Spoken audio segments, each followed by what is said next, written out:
We covered all the most of the boxes yesterday, so hopefully we can get a step better today and go about this game. Any changes from yesterday? Just one change in 11. Sankirth comes in place of Kelvin. All right, Unmuk, go well. Thank you. Smith, if you had won the toss, what you would have done? I think we would have chosen to bowl first and chase as well. So, anyways, we are happy that they are batting first and we are chasing. Okay, and about your first game coming into the tournament, I asked Unmuk the same thing, just the 3 group games, not much margin for error.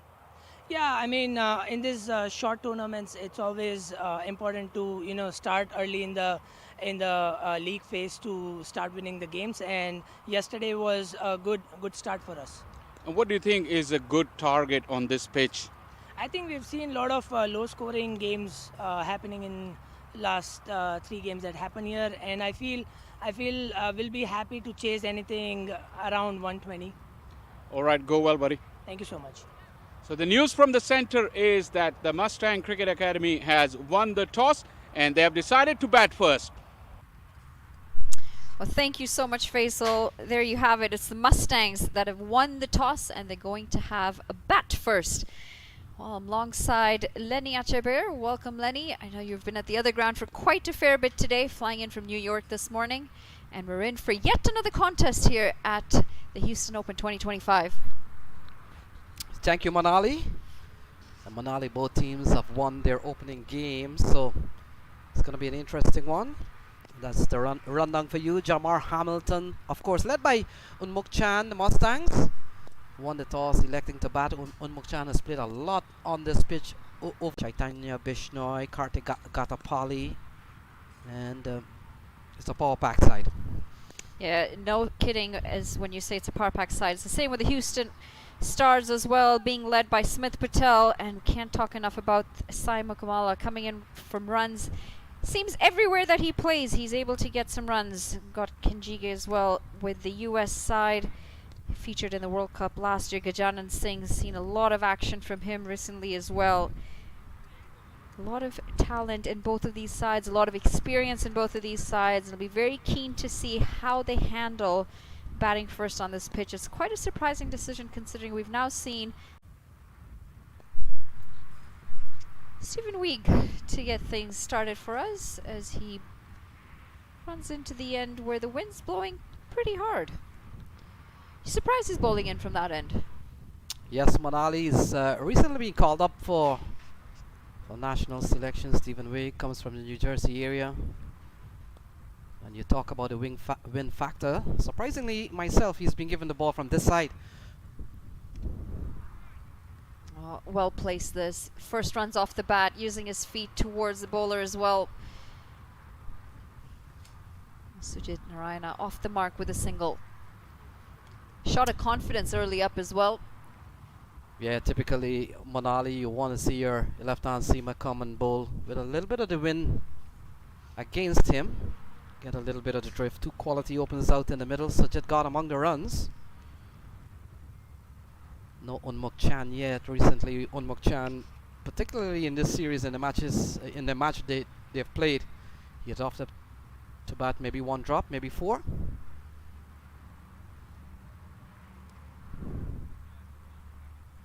We're keeping the ball just back of a length. Not allowing Arjun to get onto that front foot. Got a bit of pace behind him as well. Yeah, very important matchup between these 2 teams. Both teams have already won in the tournament.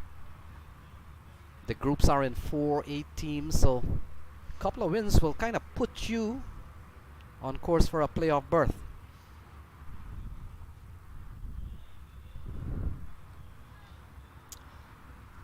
Always interesting when you see a ball left in T20 cricket.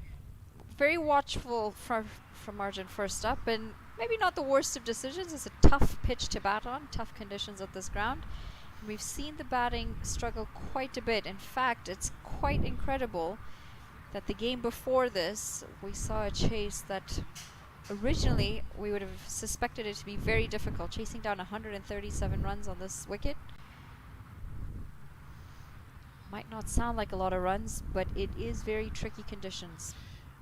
Very mature innings from the skipper Ian Dave from the Seattle Thunderbolts to take them over the line. Yeah, I was part of the other game that also scored 235.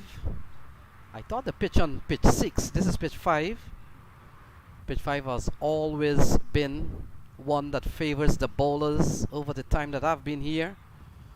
Can't remember seeing 200 score on this facility for a long time. Used to the feed and still can't get the ball away. You feel that maybe just starting to get a little bit frustrated, and probably in good time that the first over has come to an end. Just the 1 run coming off of it. It's 1 for none.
What time did you leave this morning, Lenny? Came in on an early flight, flying in from New York. How long is that flight?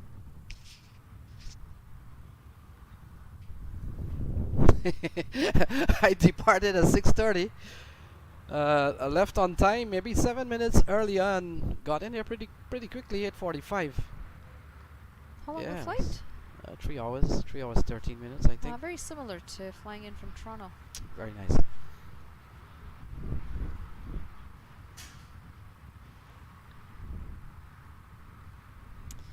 Oh, we're going to start with a wide for the second over. Just straying down leg a little bit.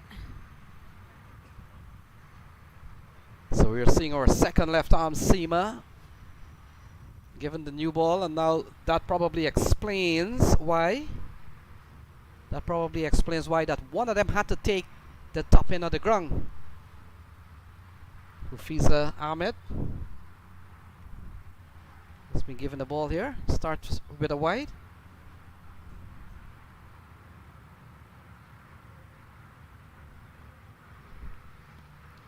Well, giving himself some room, and this is a top shot up and over through the cover region as it runs away for 4 runs. Excellent looking stroke first up from Sujit Narayan. It's a lovely shot. Not much has happened in the first over. We saw away from Hufeza. It's a lovely shot from Sujit. Let's take a look at this one. Pitched outside off, and he had already given himself some bit of room, and he punches on it. That's a lovely shot for 4.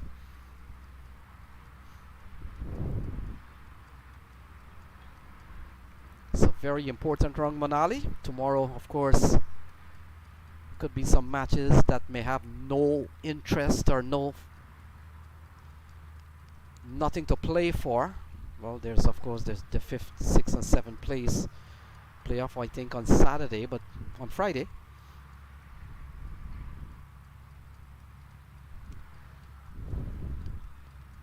Was scheduled for a little bit of rain on Friday. It's supposed to rain the whole day and night. Apparently expecting thunder showers and a good 78% chance of that. We've been pretty lucky with rain so far. Yes, the clouds have hung around and it's spitted here and there, but play has been able to continue for most of it. Just having to come off the field once so far. And never fun as players when it's spitting on and off. You want some consistent conditions. The wind makes it a lot harder as well. Yeah, I've hardly seen the sun since I came. It's been quite hazy, it's been quite overcast, and in fact in our match over there, we were off for about 15 minutes at one time. Room again, backing away ever so slightly, and this is pushed into the offside. Won't run away for a boundary. The outfield is a little heavy, and we'll get a couple runs out of it. Yeah, he loves the off drive. Early yet with the ball new and hard. Pulling through the line of the delivery, very important. Couple of good offside shots we've seen from Sujit.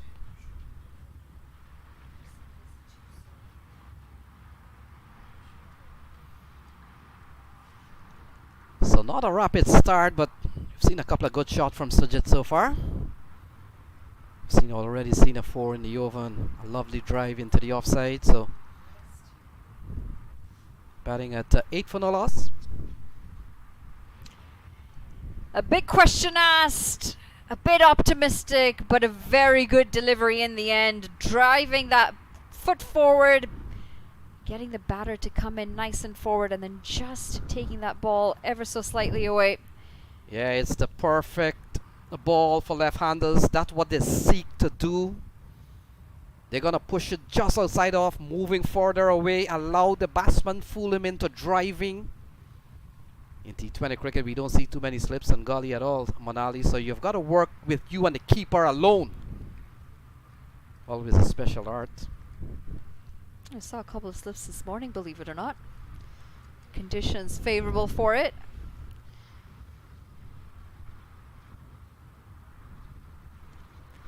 Trying to go up and over this time, and very successful. This is drilled down the ground for 4 more runs. Excellent looking stroke again. Just starting to give the attack back to the bowler, and Sujit Narayana is looking more and more comfortable out in the middle. It's a lovely shot, up and over. He knows what power plays are, he knows how many fielders they are, and he knows where they are. Lovely shot over the infield. Couple of 4s in this over off his bat. He's really looked the part. They're up to 12 for no loss.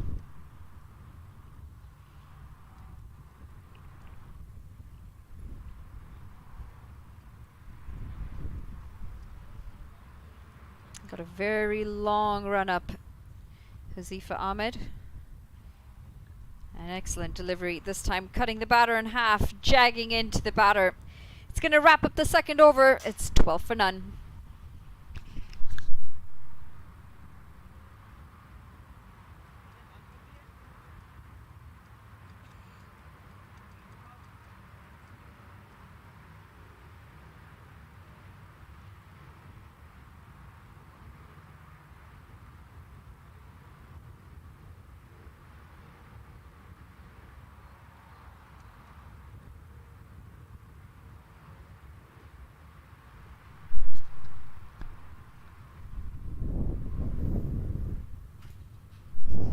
Decent start here for the Mustangs Academy. 12 for none, going at 6 runs and over. Seen a few beautiful shots so far. A couple of 4s. The drives have looked really nice. They've taken the ball up and over as well. It seems like they've made the right decision to have a bat first, and it could just be the mental space that they're in, and they've taken the aggression back to the bowler. Worked into the leg side this time, and it's a no ball. Haven't seen too many of those at this ground, and it's going to be a free hit. You almost want Sujit Narayan to be facing the free hit, because he has been able to find the middle of his bat a lot quicker than Arjun has. So Stephen Wigg just getting some bit of clarification what he did wrong. Free hit signaled by the umpire. And so 17 on the board. They're off to a really good start. And now this one is a free hit to Arjun Mahesh. Seen a lovely knock so far from Sujit Gowda. Mustang winning and batting first. They've gone well.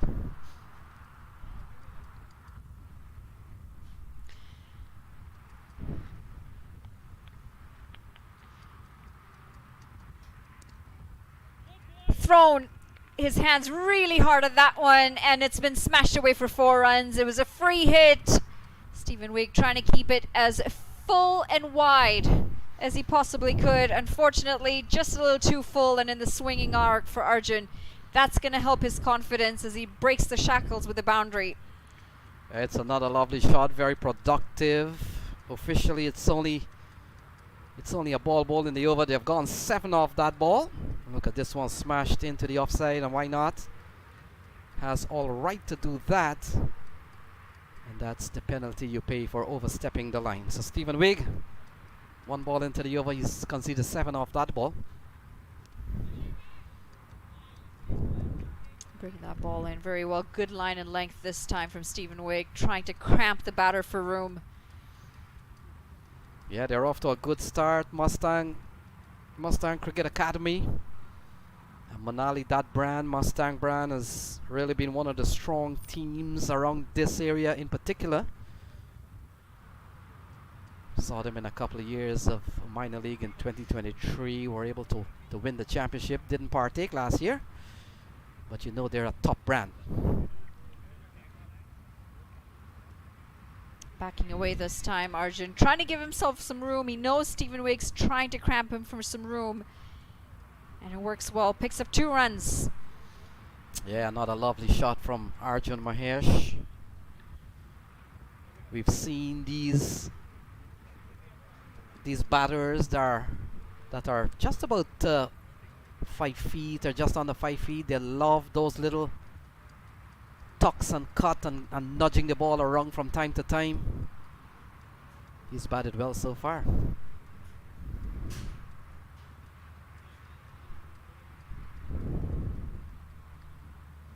A much better comeback here from Stephen Wigg, starting with the no ball and then the boundary. He's just starting to find his line and length again. Yeah, he's given up 9 in this over. We saw a very tidy first one from him. First over just went for 1. This one has gone for 9 so far. Courtesy of a no ball. That the free hit went for 4. That's part of the game. That's the new rule in modern T20 cricket. It's been around for years. And I know you guys have been discussing a game that has been probably skewed in favor of batters now. It's almost like you've been listening in on us.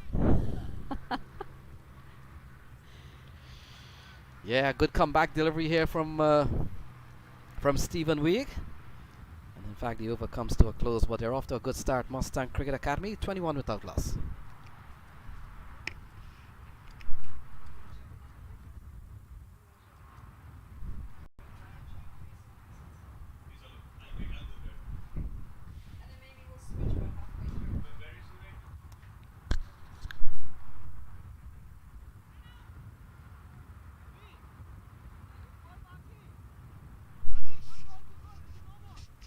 .21 for no loss after 3 overs, going at a very healthy run rate of over 7 runs and over. In fact, we haven't seen this sort of start since the very first game, and that was thanks to a really good partnership between Rahul Jariwala and Nitish Kumar. So positive signs for the conditions at this ground, and they're making it look a little easy out there. I've turned around and said, hold on, what conditions are you complaining about?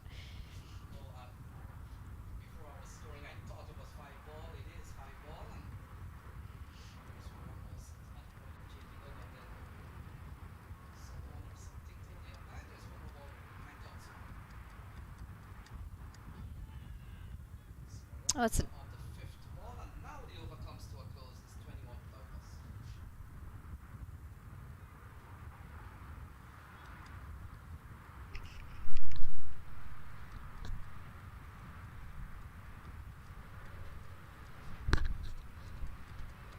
So day 2 of competition.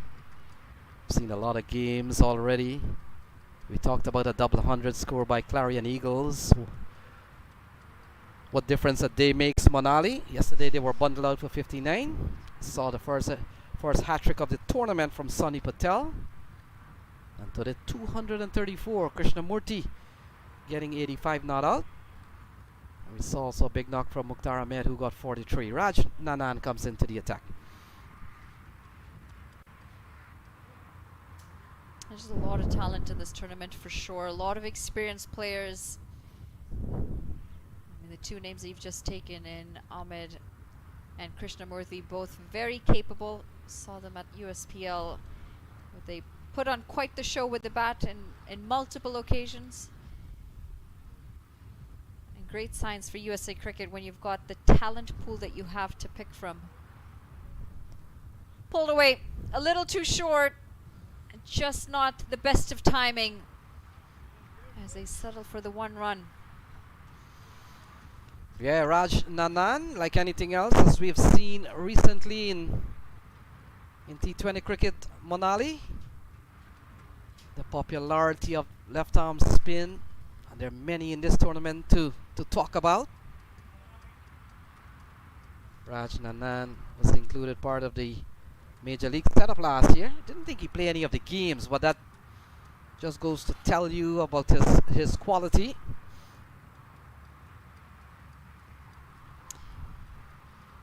Yeah, he did feature at the USPL as well, Raj Nanan. He's got quite the height, which helps. Quite an advantage when you are a spin bowler and you've got the height in your favor. Pulled away. This is very, very fine as they come across for 2 runs. It's always an advantage when you've got the high arm action. You're able to get the dip. Also makes the batter have to adjust the eye line with the ball.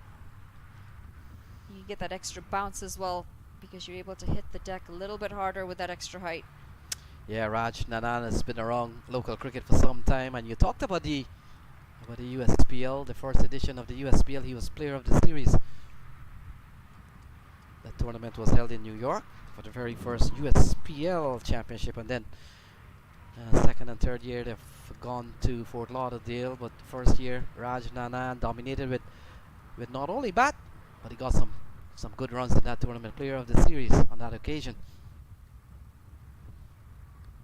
Bit too short, dragged down, and Raj is going to feel a little unlucky that he wasn't able to get in a better position to pull that away. Yeah, part of this tournament, we've seen a couple of minor league brand. Earlier on, you guys did the game with the Seattle Thunderbolts, and now Mustang is also part of the minor league setup for a couple of years now. And really, they're strong teams, I got to tell you that.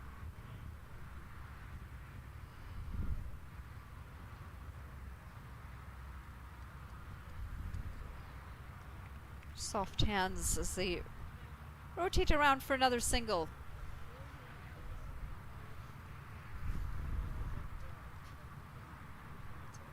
End of the over. It's 26 for none.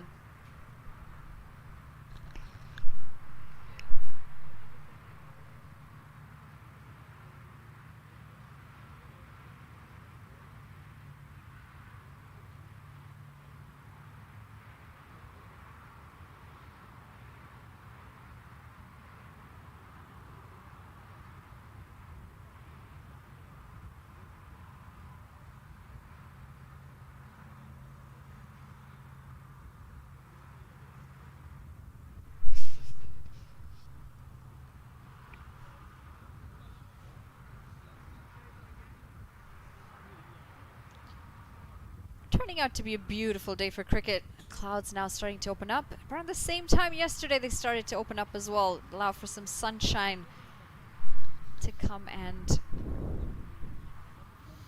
warm up all of the grounds here. It's been a bit nippy so far. Over time, I've always seen the square to be favoring the bowler as Justin Dill comes into the attack. Great use of the feet, and this has been dispatched for 6. A shot of confidence as we see some really good footwork, and Justin Dill comes and he goes for 6. Yeah, that's a lovely strike from Sujit. Timed it well, didn't even bother to wait. Look at that. And the inner portion of the bat probably was aiming a little bit straight, but it doesn't matter. It's gone for a maximum. That's a lovely shot from Sujit. They're off to a quick start. They're going at almost 8 runs and over. That ball will take some.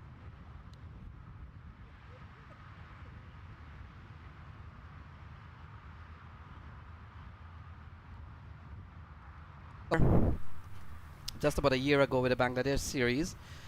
I've always seen this pitch with a lot of grass, and in my opinion it's one of the best bowling square that we have in the complex. And I say that because on pitch 6 that I was just about an hour ago, it was a flurry of runs. I thought the wicket was a little easier to bat on. 235 was scored on that pitch this morning. And over time, I've hardly seen over 200 on these tracks here at pitch. This is pitch number 5 at PVCC. But we've seen a lovely shot from Sujit, timed it well. It's almost premeditating what Justin Dill was gonna bowl. And he's made up his mind already, even as Justin Dill was running in, that he was gonna play one of those straight and lofted shot that is so important in the first 6 overs of a T20 contest.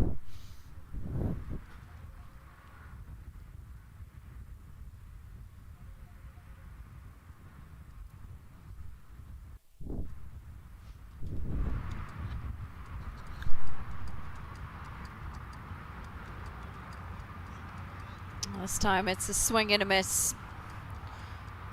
And a better comeback.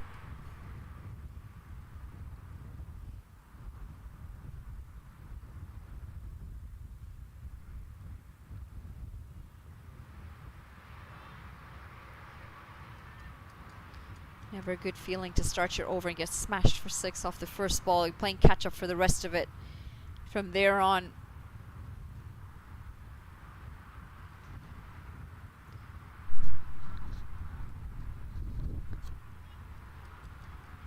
Into the leg side, they come across for a single. It might be leg byes as well.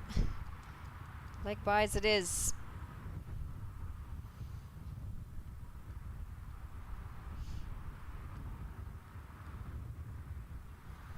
Yeah, this is a very good start. They've gone quickly up to a lot of runs here in quick time. Both openers still out in the middle.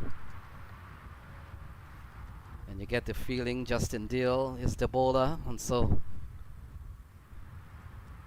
he's gone for 7 in this over so far.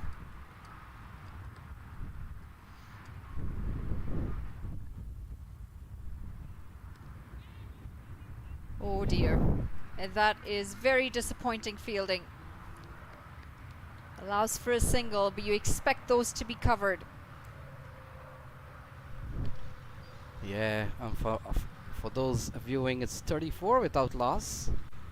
We've seen Justin Dill bowling here, 8 runs in the over so far. So I know our scoring team are working to get everything up to date, ball by ball.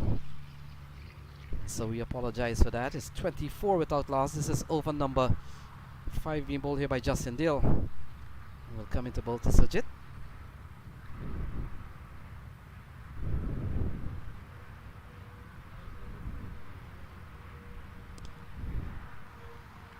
Slight mishit. They'll get some runs for his. That's hit down the ground for another single.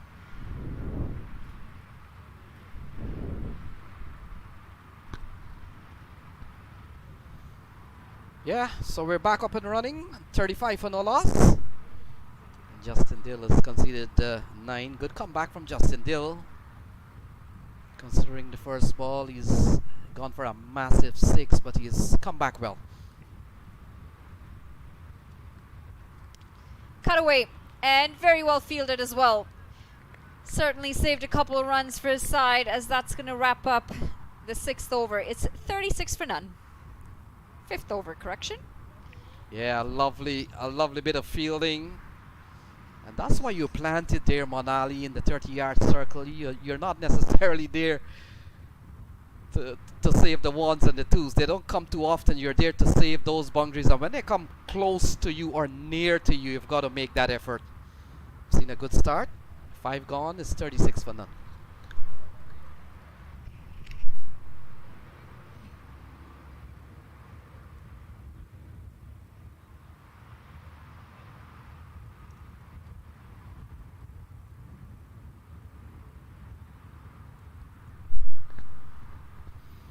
So 36 for no loss at the end of 5. Seen a solid start. Raj Nanan will continue. Tidy first over from him. He's gone for 5 off the first one. And we talked about this bowling type, Manali, in T20 cricket, the limited over type. What do they bring to the table?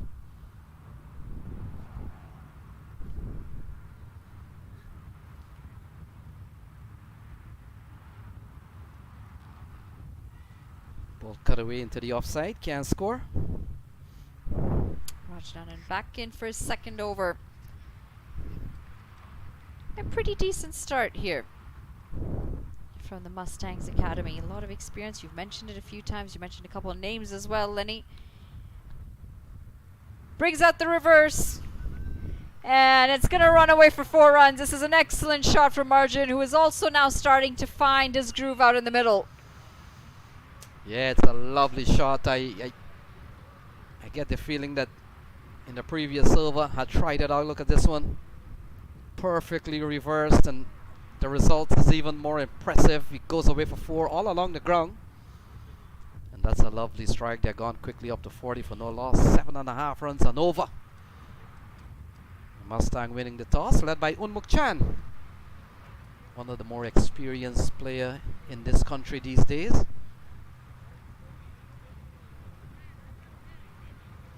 Eased into the onside. They pick up 1. Good start, Monali. Both Sujit and Arjun has played some lovely shots. Going at great strike rates as well. Sujit 20 off just 14 deliveries.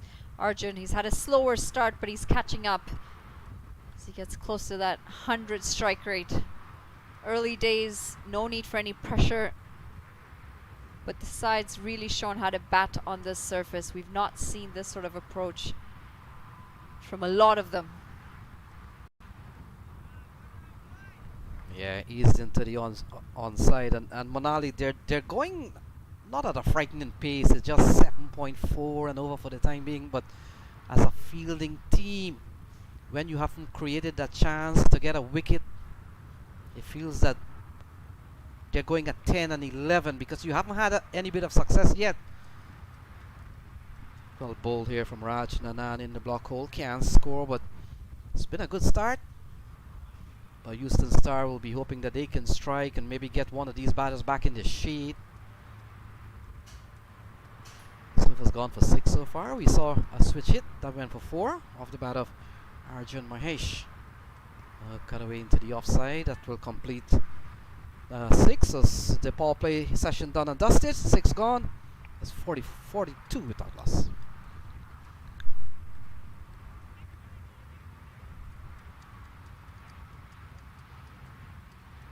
One of the better power plays that we've seen so far on this ground specifically. 42 runs coming off the first 6 overs. And a very healthy run rate to start things. You have to wonder if the Houston Stars are to stay in this contest. They're either going to have to bat out of their skins when they come out, or to make their job a little bit easier with the bat, they're going to need to try and break this partnership, because the partnership is continuing to get stronger and stronger.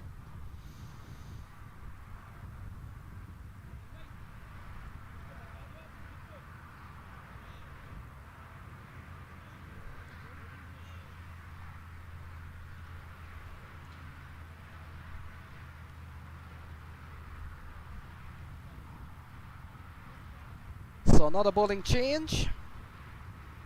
Bowler number 5 to be used. We've seen Stephen Wigg, we've seen Hussefa Ahmed, we've seen Raj Nanan, we've seen one from Justin Deal. But they've thrown the ball to Satish, and Satish will come into bowl to Sujit.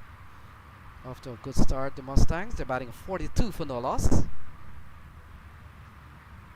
Bright, hazy conditions here at PVCC. So just outside of the power plays. Seen an excellent start from Sujit and Arjun Mahesh. Here is Satish. Pulled into the onside, protection out in the deep. Single to start, 6.1. Well, they seem to be getting a run almost every single delivery. They have run really well in between the wickets. Haven't relied just on the big shots. It's one of the reasons why they've been so successful. The rotation of strike keeps the intent and the momentum going.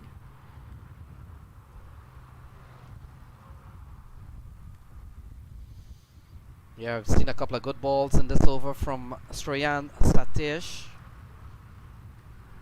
We talked about the seamers being used so far. We've seen Stephen Wigg, Seva Ahmed, and Justin Dale. So they've gone with 4 seamers so far. Only seen Raj Nanan, but so many overs remaining. Again, worked into the onside. You talked about the importance of picking up those singles when the big shots are not coming.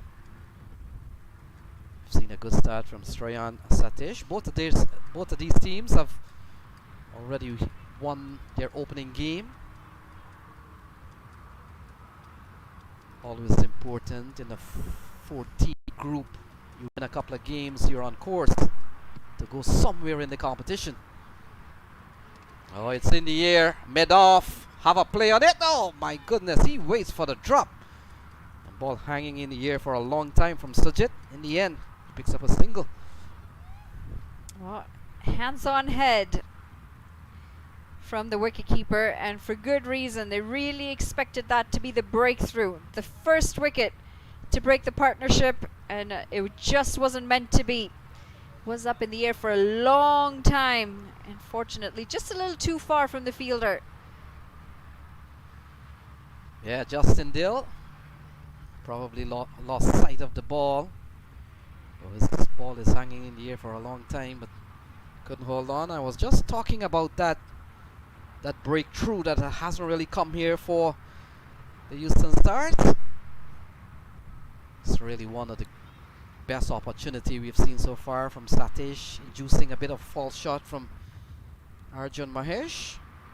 Partnership lives on. 46 on the board. And look at that, straight down the ground. Mid-on is placed deep, and that will complete 7. Monali 7 gone, 47 without loss.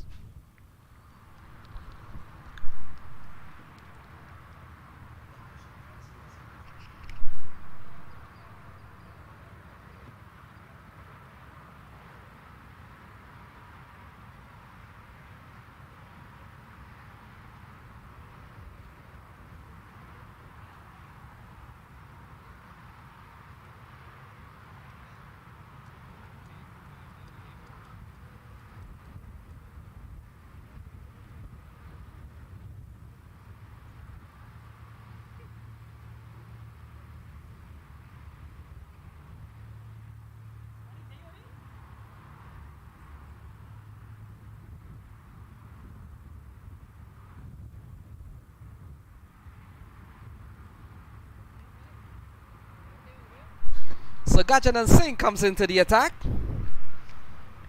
Going at about 7 runs and over. We've seen an excellent over, the last one from Satish. And over that he just conceded 5 runs. So good comeback. The off spinner Gajanan Singh, who's done some bowling at the international level. Hit number 1. It's a wicket they're going to need to try and find pretty quickly. Just 3 runs away from bringing up the 50. Going at almost 7 runs and over fairly steadily. Sujit Narayan has looked very strong from the time that he's walked out to the middle.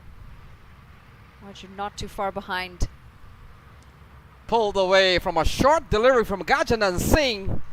And given the treatment you talked about, the half century, it comes up in fine style. Oh, a bit of fancy footwork as well. First up, Sujit Narayan. This is what confidence looks like. Trying to get into the mind of the bowler. First backing away, then coming right back, and then getting inside the line of the delivery as he smashes us away. Excellent way to get into the mind of the bowler off the first delivery. So the 50 comes up in quick time, looking for a couple of runs. Look at that, good running, very alert, just tapping the ball into open spaces on the onside, and 2 more runs there. Smart batting from these two. Gajanan Singh says, you know what, I think I've had enough. Off come the hat and off come the sunglasses. Now I mean business. How many times we've seen that in cricket, Manali, when you get hit out of the park, you rub your hand on the dust as if it was the dust and the grip that caused it. I'm not really sure why he was bowling with a hat to begin with, but you know, hey, we see it happen. Yeah, Gajanan Singh will need some strong performances wherever he plays, especially in tournaments like these. being streamed. People are watching. Wants to get back into that US team. And we talked about how tough it is these days for any aspiring player to get into the setup. A very strong USA team, especially in the T20 format. It was only just about a year ago Gajanan Singh was in that US team, so a chance for him to more of a batter to really get some runs and really gain the attention of the selectors that he's still around and is still making runs. Ball cut away into the offside. Good pick up here from, looks to be Justin Dill, but good running. There's still 58 for no loss.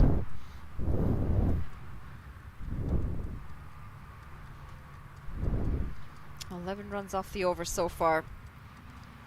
And this is the unfortunate part when you go for a boundary first up in your over. You're playing catch up. And sadly for Gajanan Singh, it continues to turn out to be a very big over. 12 runs. Correction, 11 runs coming off of it. It's 58 for none after 8.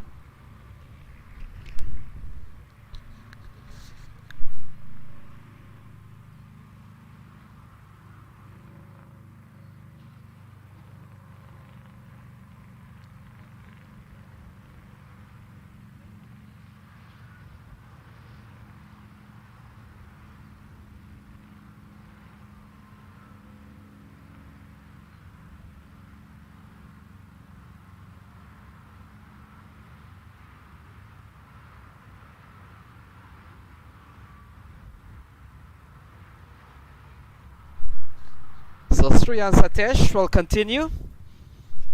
First over went pretty well for him, only conceding 5. They're going a 7.2. We've seen a good start from Sujit and Arjun Mahesh. And that wicket that the Houston Stars looking for is taking them some time. Over number 9 in progress. Oh, look at that. That's a lovely swing of the bat. Full flow, picked it up well, and it's gone for another maximum.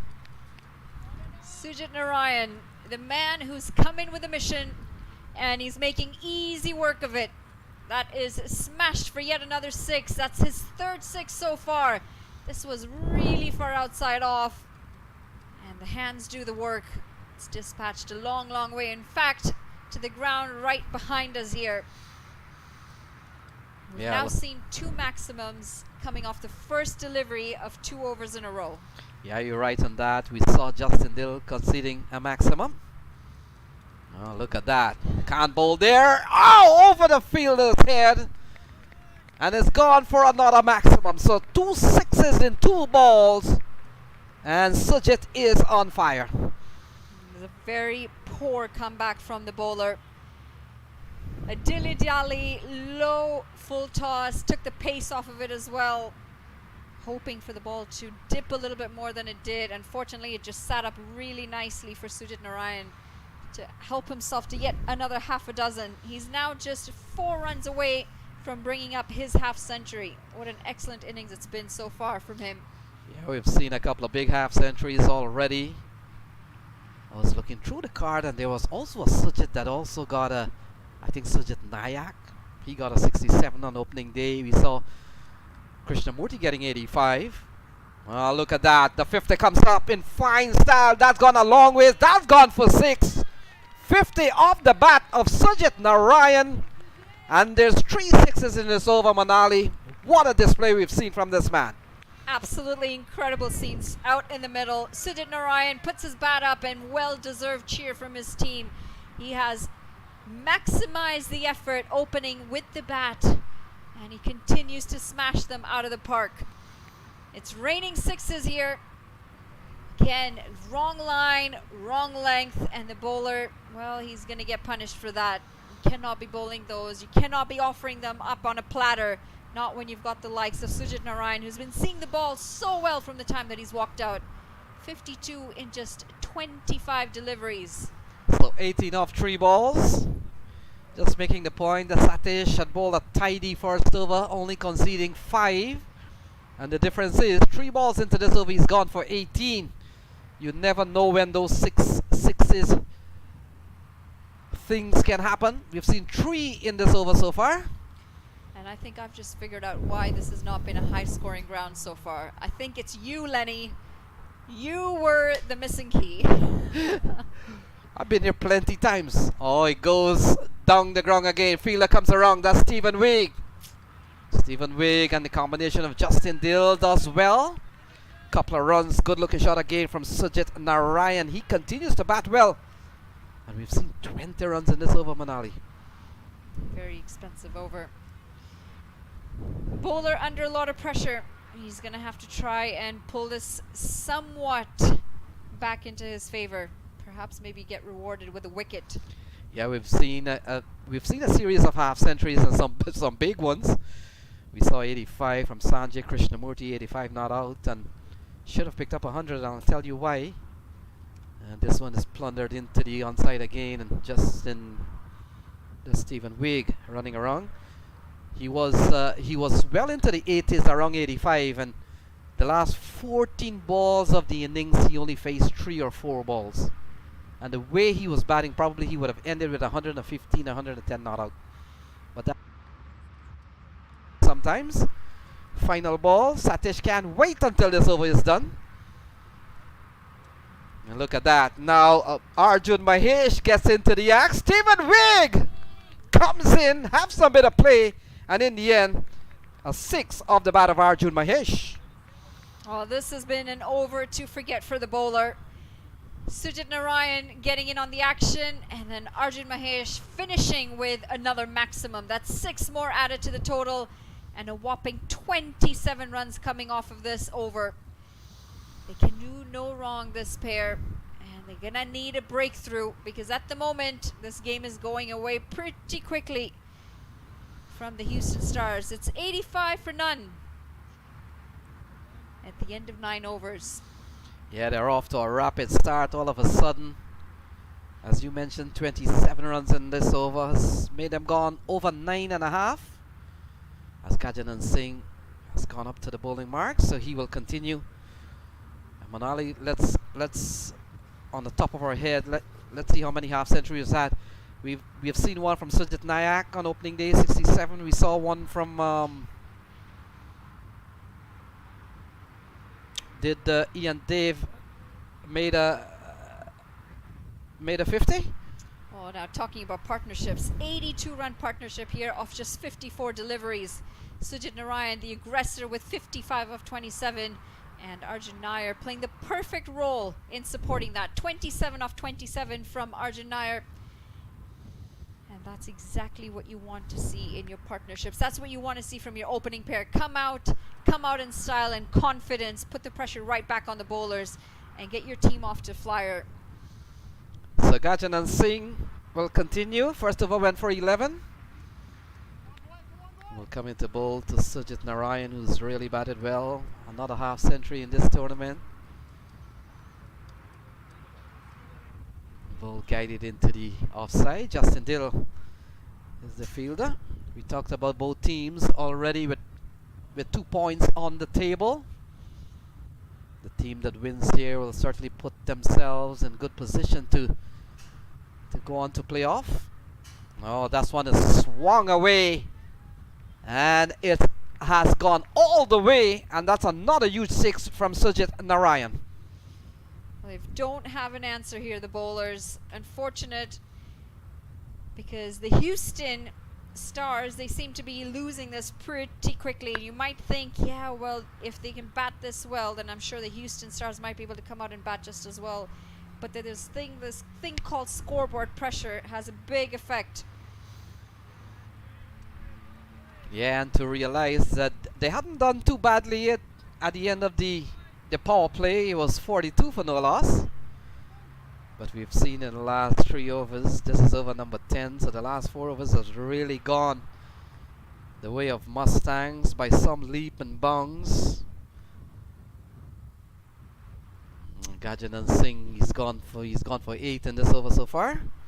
But still flying high, the Mustangs Cricket Academy. In fact, they come back for a couple of runs.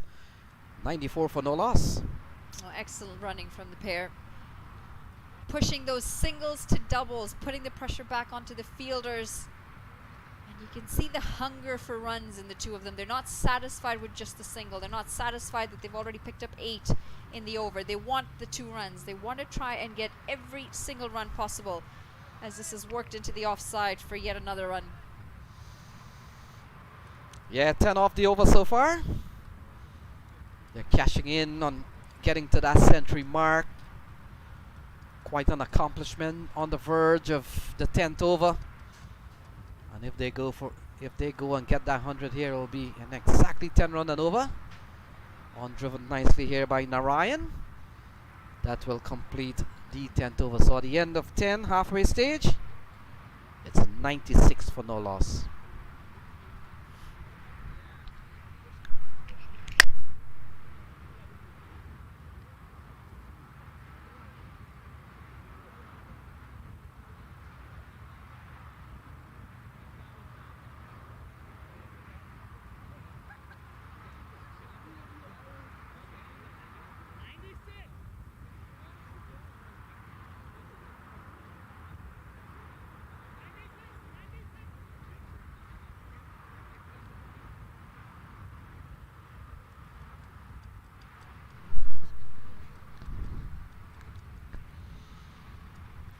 So 10 overs gone, 96 for no loss. Seen an excellent knock from Sujit Narayan. Manali, he's gone up to 63, 6 sixes. A couple of fours for him. Nicely backed up by Arjun Mahesh. He's played a good hand.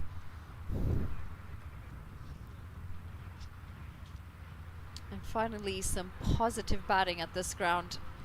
We're starting to think that all the action was happening just at the ground behind us, but we do have a high-scoring affair on our hands here. Of course, we want to see a contest. So while we've got 96 runs on the board at the halfway point, we still want to see a good chase when we come in for the second innings. Well, you had a good chase with it on the ball game. The first game was quite entertaining today. So Justin Dill comes back into the attack. First over gone for 9. Bowling from the same end will come into bowl to a batting card. Oh, lovely shot to bring up the 100 if he gets it. Oh, he crosses the rope.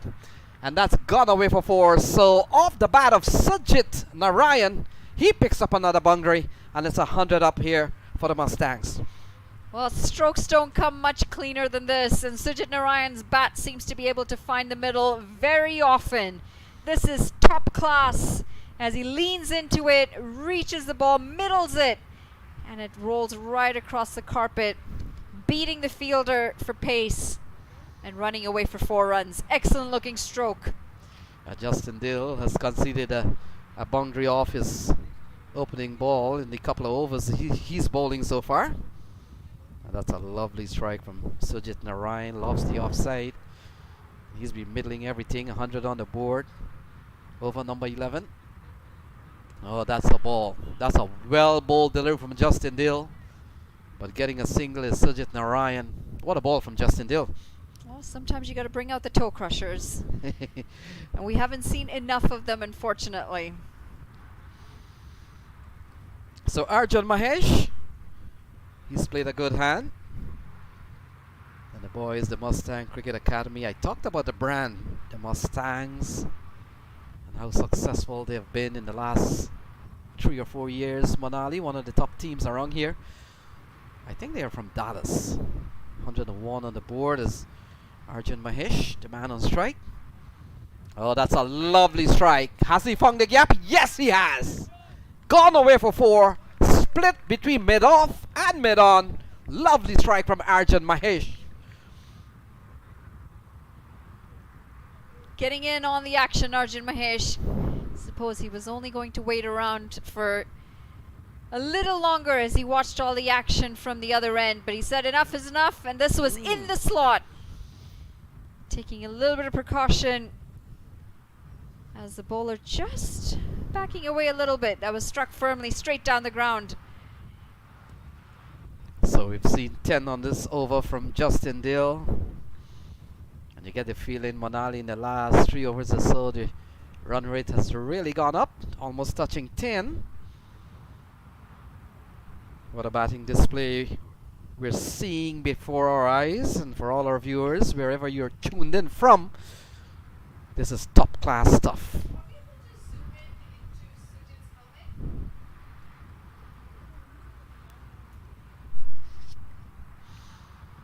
So 10 off this over, Justin Deal. And Narayan into the offside. And they pick up 1. We've seen a big start. We've seen a tall partnership. It's 107. Oh, they're going to start to feel very down. The Houston Stars. It happens when you don't get a breakthrough, when you see the runs being piled on. And the boundaries continuing to flow. And the fact is, Manali, we've only seen one sort of a half chance. I thought Justin Dill could have done a lot better to get his hands to the ball. But he waited on the bunks, may have lost sight. But here's the final ball to close off the 11th. And cut away. Oh, into the offside. A diving Raj Nanan. Only slowing up the ball. They could come back with 3 runs. Yes, they will. A good looking shot again from Arjun Mahesh. Oh, he would have had his heart in his mouth for a few seconds, knowing that Rajnanan was right there, deciding to play it nice and fine. Got it a bit straighter than he would have liked. And he survives, picks up 3 runs in doing so as well. At the end of 11, it's 110 for none.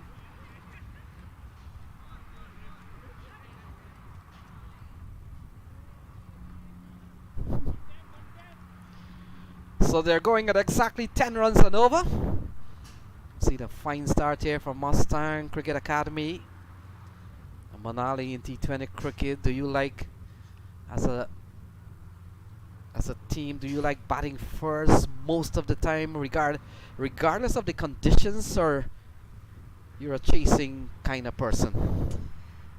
I prefer chasing because it helps knowing the target that you have on hand. However, I feel the conditions play a massive role in that. So you do have to take the conditions into account when you choose whether you're going to be batting or bowling first, especially on conditions that we've seen at this ground. So you're seeing there the ascendancy of what it is, 110 off 11 overs. And you can see we talked about the earlier power play was pretty ordinary. But look at what we've seen from the 9th, 10 and 11 over. Manali is beginning to look like an iceberg.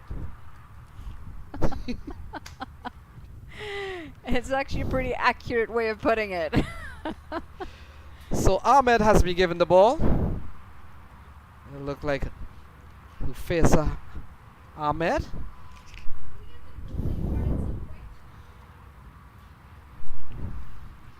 And ball played into the offside. So one of the rare times we've seen ball not going for runs. And so far it's 110 for no loss. The fielding team might be feeling it, Manali. They haven't picked up a wicket so far. Run rate has gone to almost 10. And there's still so much batting to come.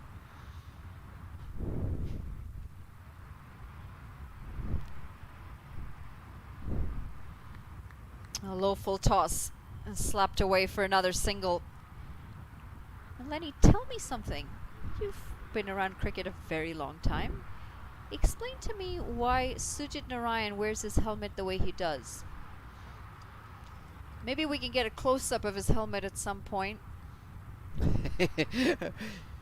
I haven't noticed anything extraordinary. Maybe he doesn't have a grill? Oh no, he's got a grill.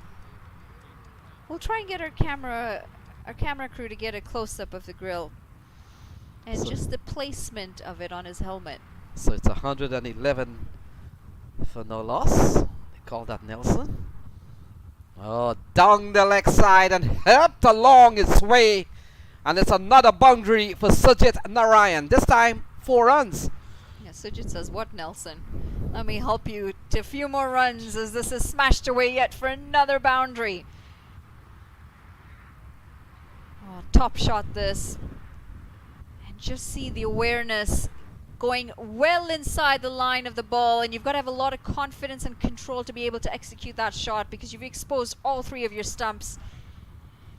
And take a look at his helmet. I know his back is facing us. The other angle would be better, but there. Do you notice how high his grill is? Because what you want to do is you want to be able to see in between the grill and the visor of your helmet. You don't want to be seeing through the grill. And we say this to youngsters all the time because what you're doing is you're allowing for a bouncer to get under and hit you in the chin. You want to try and pull that down a little bit, but hey, the man's on 68 off 34. I'm not going to go up to him and tell him, let me fix your helmet for you. What I do know is those grill come in sizes, and if you don't get the right size, it looks pretty odd. I think he just needs to pull his helmet down a bit. Yeah, he might be having a better way of seeing the ball, but he's really batted well. He's up into the 70s, and look at that. He's toying with this bowling attack. Every shot that he plays has come off so far, and he continues to get very cheeky. He picks up another run. That's an excellent display of batting from Sujit Narayan. Who knows, maybe at the end of this innings I might just go up to him and be like, could you just put your helmet on for me? I just want to try something. But hey, you don't mess around with things that are working, and clearly at the moment he's in some form. One run away from getting into the 70s off just 35 deliveries. That's a great strike rate. Arjun, who started a little bit slower, has also caught up with his strike rate, now just 6 runs away from his half century. Yeah, and this has been a very good over here from Shreyan Satish. He's only given up 6 so far in context to what has happened so far. He's been quite tidy when everything has gone for 10 and 11, and one over went for 27, Manali. Yeah, it was Shreyan Satish, the over that went for 11, in fact for 27. It's a much better comeback from him this time around. Well, he got a couple of balls. In fact, he has one more ball to bowl. Arjun Mahesh remains on 39. He's really batted well. Here we go. Into the offside. That will complete 12. So 12 gone, 117 without loss. Better comeback from Shreyan, partly because he's worked on taking the pace off the ball. The ball not coming on as easily for the batters to hit away, but that's a really telling bowling card when we look at the economy rates from almost every single bowler that's bowled so far. Apart from Stephen Wigg and Raj Nanan, everyone else has been smashed away for plenty of runs. And the wickets column continue to be untouched, yet to get a breakthrough. Yeah, we've seen a good bowling performance from Raj Nanan. Stephen Wigg, we thought, created one opportunity for the ball to go in the air to one of the fielder. Other than that, it has been a runs galore here for the Mustangs.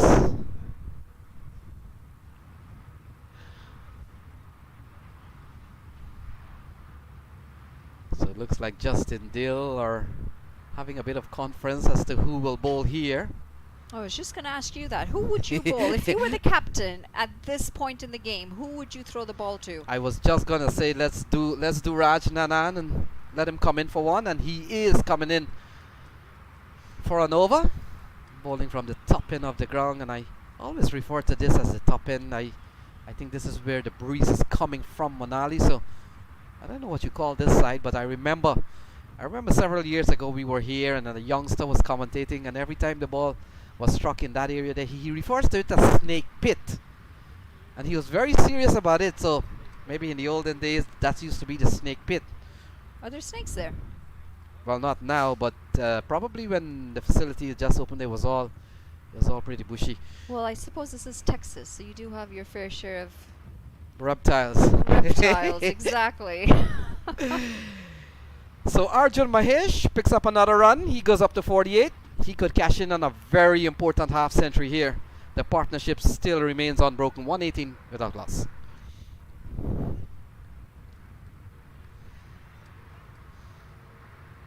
It's a tough time out there for the bowling side. Houston Stars probably starting to see some stars. And unfortunate for them, the sun came out at the right time. The overcast conditions cleared up a bit. I'm sure it's still quite windy based on the shirt of the umpire. Looks still fairly breezy.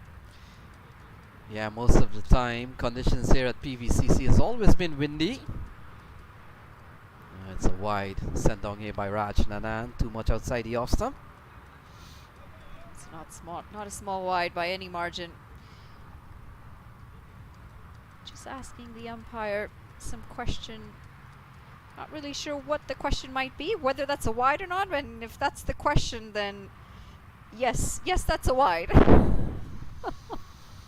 Yeah, Raj Nanan guilty of that. And again, ball outside the off stump, called a wide, and he's certainly not happy about that. Well, this time it's going to be hard for me to make a judgment call because he was right in view of that line for me. We'll take the umpire's word for it, since Rajanan thought the first one was not a wide. So a couple of wides from Nanan. Look at that. 3 wides from Raj Nanan. He's never been... He was your choice to come in and bowl right now. Yeah, I thought maybe bowling at the wrong end, but let's see. He lands the first one into the onside, looking for runs here. Could come back for a couple. A good pick up here from Stephen Wigg. The throw, not a strong one. And they come back for 2 more runs. Excellent running by this pair. They've been out there for some time and they still have the steam to push singles into doubles. And they've just been gifted 3 free runs, 3 free deliveries, so why not make use of them?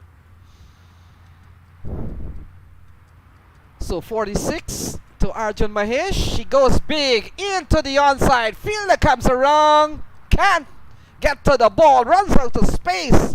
And that goes upstairs. That's a 50 for Arjun Mahesh.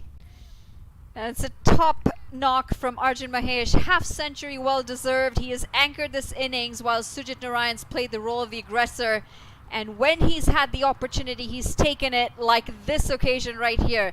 Ball in the slot, ready for him to just pounce on it and smash it down the ground in emphatic fashion. The 2 fielders, well, they could be spectators as it sails over them. So actually that was Sujit Narayan, Manali. So our apologies, or my apologies. I led you the wrong way. But a huge 6 from Sujit Narayan. So he continues to bat well. If he doesn't get to his half century now. So this one down the ground. Narayan goes up to 83. Second 80s we've seen in the tournament so far.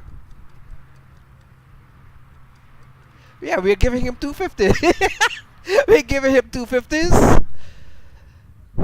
So let's hope that Arjun Mahesh can can get his 50, and so that will save Manali's some embarrassment. Here is Rajnanan. Ball into the offside. And a single to Arjun Mahesh. So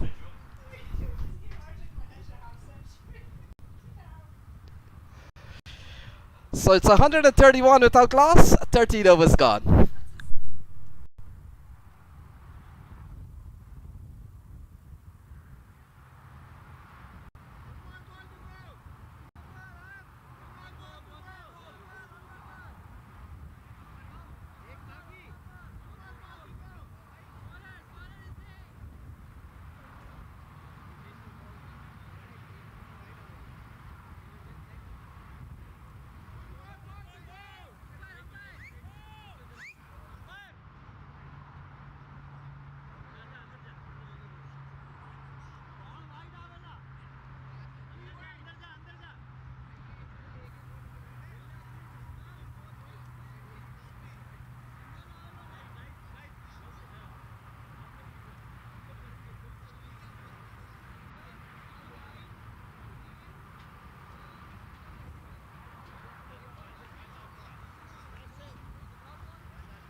So it's 131 for no loss.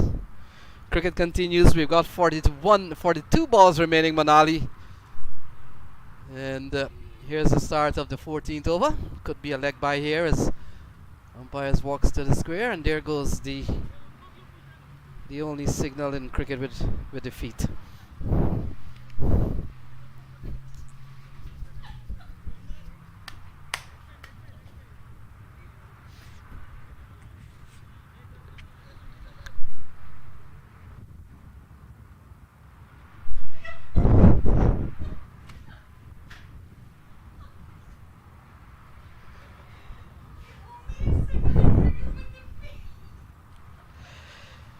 So 132 without loss. Oh, lofted shot over the infield, gone a long way. And they'll come back for a couple of runs. So Sujit Narayan continues to plunder along. And he's really batted well as we come down to the last 41 balls. But it's a run fest here. 134 without loss.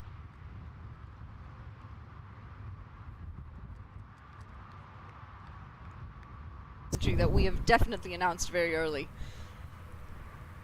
What a game this is turning out to be. What a long over the previous one was as well. So the ball works into the offside, brings Arjun Mahesh, and we're praying in the com box, folks, that he gets to a half century. This is the man we already called the half century for him. Manali did, not me. So we hope, we're praying, we're keeping our fingers crossed. You're really going to pin this on me, Lenny. He's on 47. And this one into the onside, so 48. Not bad.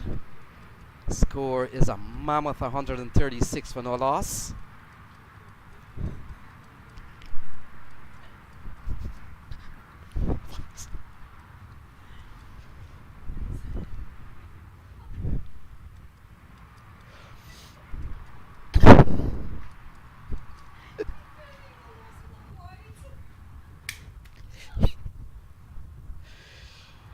So it's 136 for none. We're getting that score updated, but here is Sujit Narayan. He gets the full toss. He's asking, it's a no ball. Signal by the square leg. And they come back for a couple of runs off the bat with a no ball, Manali. Free hit coming up. Oh, it's the second free hit in this innings. And as if things couldn't get any worse, they just have. Now he's got a free license to go and swing gung-ho here, Sujit Narayan. But he's done anything but, hasn't he? He's been in total control from the time that he's walked out. He's made no mistake. In total control of every single shot that he's played. So free hit ball coming up. Second one we've seen. Earlier on we have seen a no ball from Stephen Wigg. And now this one because of height. Here's the free hit ball. Flicked away. That's a lovely shot. Raj Nanad comes around. Saves the boundary. But they come back for a couple of runs. Good looking shot again. He's going to feel that he's missed out on a boundary. However, he did try very well to get it as far away from Rajananan in the deep as possible. 85 off just 43 deliveries. Arjun on So 48. So we've got 38 balls remaining, Manali. We haven't seen a fall of a wicket so far. And you get the feeling both Unmuk Chan and the team waiting in the dugout. There might be a change of batting order. The number 3 may not come as usual. They'll have to see with 37 balls remaining, send some of the big hitters. It's 142 without loss. I think you might take some offense to that. If you're trying to say that Unmuk Chan cannot hit a long ball.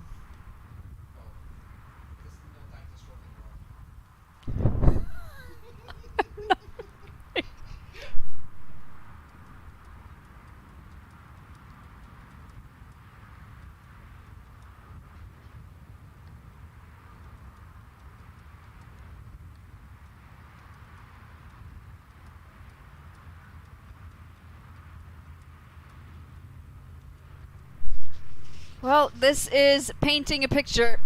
The two openers, 48 off just 42 for Arjun Mahesh and 88 off 44 for Sujit Narayan Gowda. Exceptional piece of batting this from both of the openers, and they might have just taken this game right out of the hands of Houston Stars. There's been absolutely no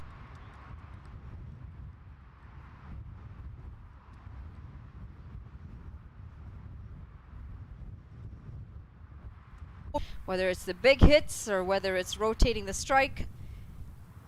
And they seem to have done it in a fairly effortless fashion as well. Not very bothered in the way they've gone about their business, these two. Consistently around that 9-10 over run a mark. Very good run rate from the time that they've been out there. So Stephen Wigg comes back for another spell. 2 overs, no bid, none for 10. Those are good figures when you consider everybody else has gone for economy rate 10, 11 and some 13. And so he comes in here. Will come into ball to Sujit Gowda.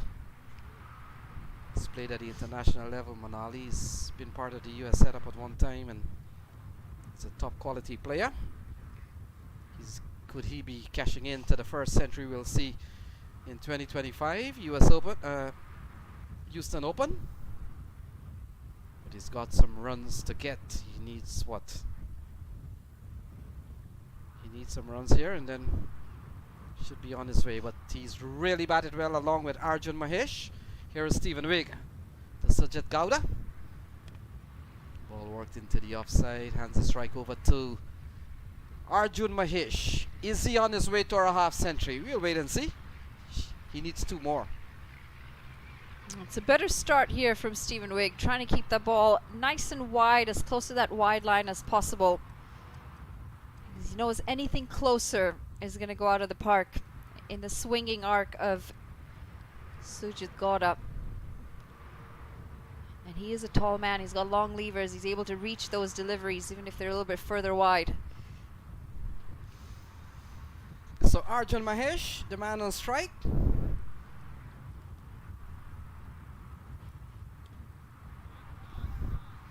And he gets a single into the offside. This has been a very good over here so far from Stephen Wigg.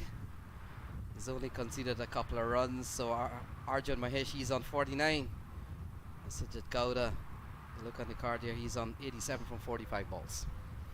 Oh, just 14.2 overs into the contest. Still plenty of overs to come.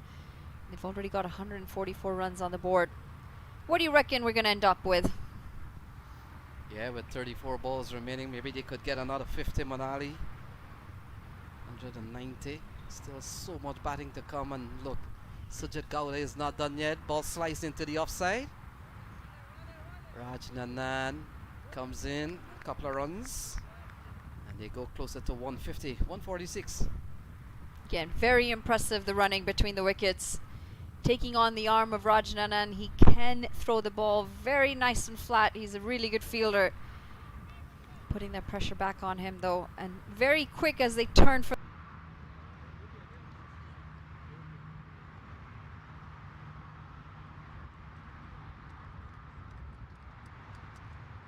You get the feeling like some of your premium left arm seamers and fast bowler, you give them a couple earlier on, and then you're asking them to come when the runs are flowing to try to see what they can restrict. Playing a miss ball outside the off stump. We've seen 3 wides in the last over. We've seen 3 wides in the last over from Rajnanan. should have been a wide. That was far, far outside that wide line. Well, we'll have to take a look at that. Wow, yes. Yeah. At the IPL level, then we'd call for a replay on that one. Go upstairs. He gets a slice on this one into the hands of the fielder. Has he taken the fair catch? We'll have to wait and see. And if he has, Gowda will have to go. So that big partnership of 146 comes to an end. Sujit Gowda off a brilliant catch from the man, a short third man, and the breakthrough finally comes in the 15th over. Well, he will be gutted here. 89 off 48 deliveries. The man's batted exceptionally well. Ever so close to getting to that 90s. Unfortunately for him, he reached a bit too hard for this one, sliced it, and we're going to have to take the word of the fielder on this occasion of having held on. He walks off, and I'm sure his team's going to applaud him in, and why not? He has batted really, really well. So Unmuk Chan comes to the middle. The Lenny. captain, and he's come out here, Manali, with 31 balls remaining. And I think he's got a point to prove to you, because you did not think that he should have been the next man in at this point in the game. Well, I said they might be rearranging the batting lineup. I know he comes at 4, he comes at 3. There has been a rearrangement. Thank you. That's the rearrangement I was talking about. He didn't open batting in the previous game. I don't think he batted at 3. I'll check the scorecard. He's promoted himself. That's the man for the job. So 31 balls remaining. Unmuk Chan comes into the middle. And Manali, what a fine knock we saw from Sujit Gowda. Well, it really has been an entertaining game so far. Some really good batting on display. And at this point in the game, despite losing that wicket, they won't be too bothered, the Mustang Academy. There's no reason to be, not when you've got 146 runs. So Stephen Wigg, and straight away Unmuk Chan goes, and he's caught behind. So a couple of wickets here for Stephen Wigg, and all of a sudden, Stephen Wigg, when he bowls next, he will be on a hat-trick. Oh, that's 2 in 2, and they might just have a little bit of a breakthrough here.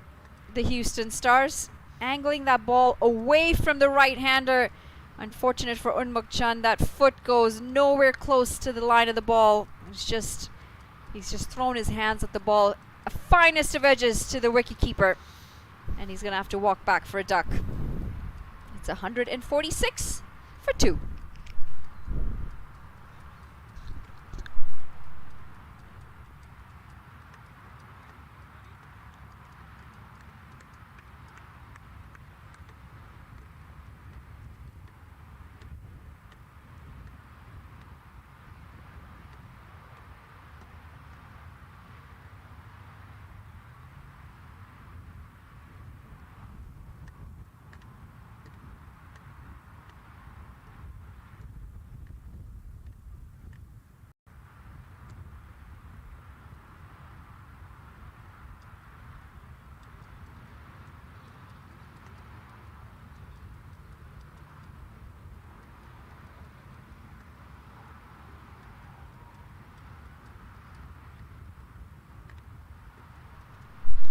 So Jamar Hamilton, former West Indies Test wicketkeeper, now eligible to play for the United States. He has always been, I think, eligible. He was born in one of those British West Indian Islands, British Virgin Islands, I think it is.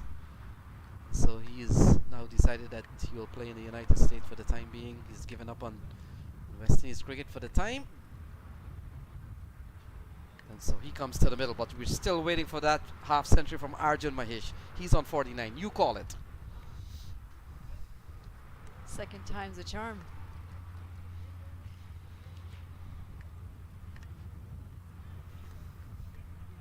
Well, he does eventually get to that half century. It's not the flourish that he had in the 6th when I called earlier. However, it has still been a very good innings from the young man. 49 to eventually get to his half century. 50 off just 44 deliveries. And you'll have to feel that he is now at a point where he will have to take the leadership out of the middle. He's been out there for a bulk of it. He's lost his batting partner. So he will have to take lead, especially now that he's got 2 wickets back-to-back that his side have lost. So 146 partnership, Manali, along with Sajid Gowda. And it's another half century in this year's Houston Open.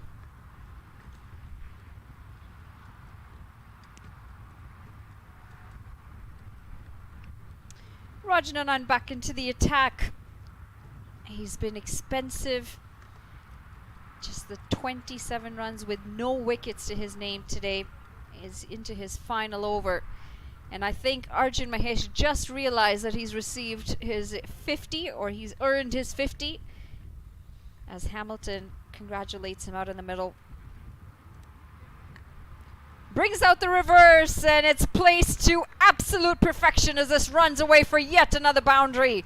Excellent shot from Arjun Mahesh. Yeah, he continues to bat extremely well. We talked about 146 for the first wicket. But look, Arjun Mahesh knows that with 27 balls remaining, a lot of batting to come. Take a look at this one. This is the third time he's played the shot. Twice he has succeeded. And that's a lovely shot. Batsmen are looking for open spaces in T20 cricket. That's how you find them. And that's what you call intelligent cricket. Pick up the boundary and rush in and rotate the strike. They take two. He's looking for the third for the overthrows. Unfortunately, his batting partner in Hamilton not as aware as him. So Jamar Hamilton, he comes out here. We've seen a first ball from Unmuk Chan. And Stephen Wake still has one more over to bowl. Monali, the next ball he bowls, he's on a hat-trick. So that could be a big moment for him. We've already seen a hat-trick via Sonny Patel. Into the line of the ball this time. And he tries to work it into the leg side. It's going to be a single.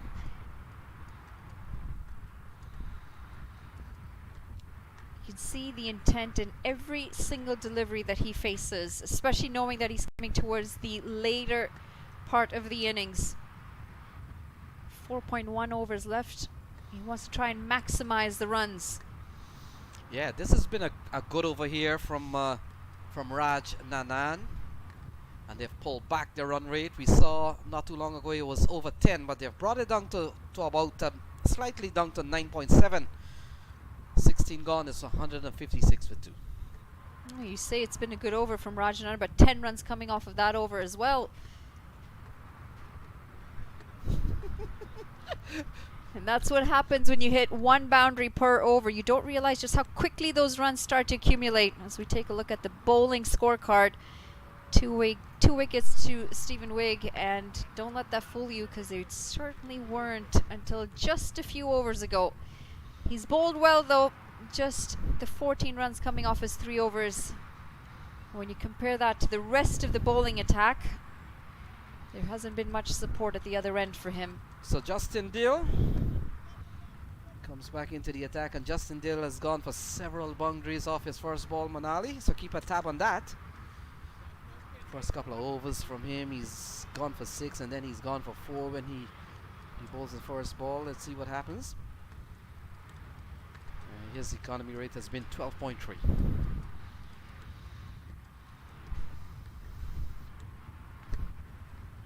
So Jamar Hamilton,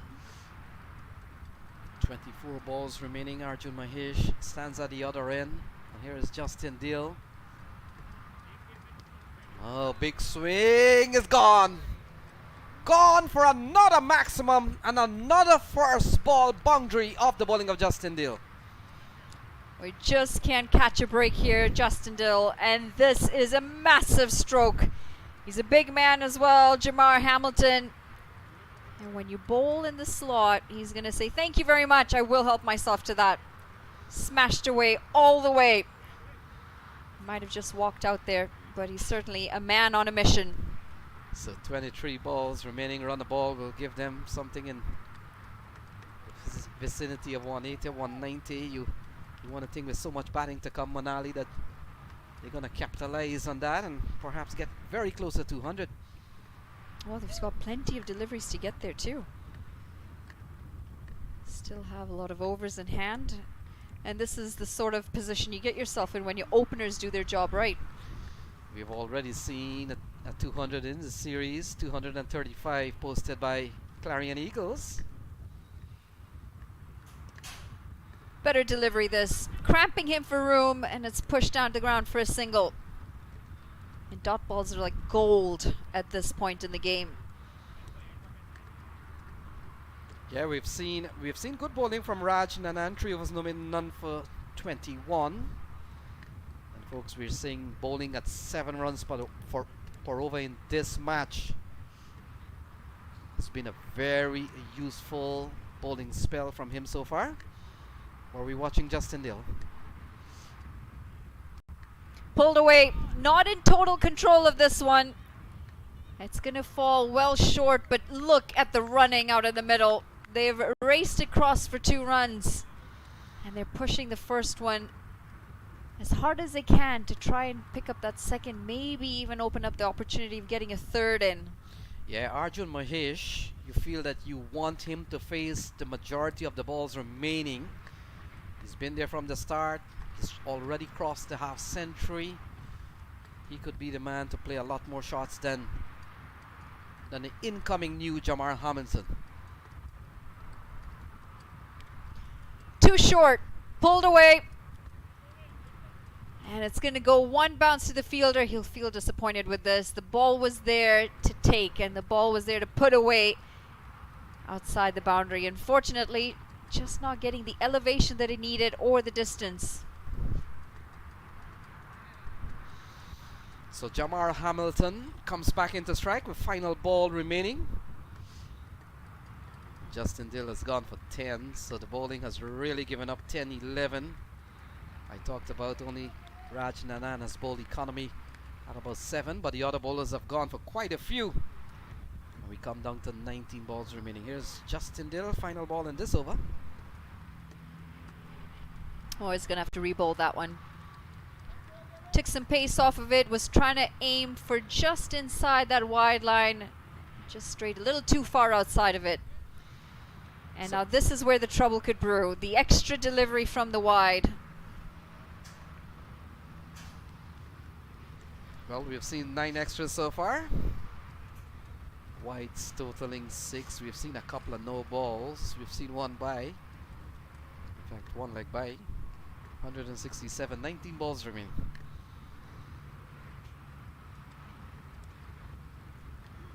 Gets it nice and full. And it's just a single to end the over. 17 gone, 168 for 2.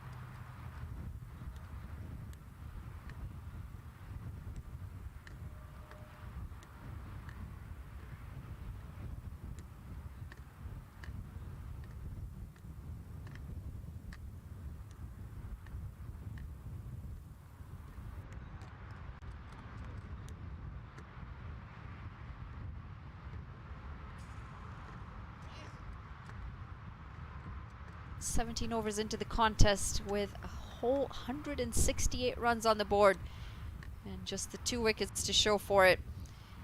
9.88, almost 10 runs and over they've been going at. Fairly steady through and through this innings. As it's Jamar Hamilton on strike. You'd feel that 200 is on the cards.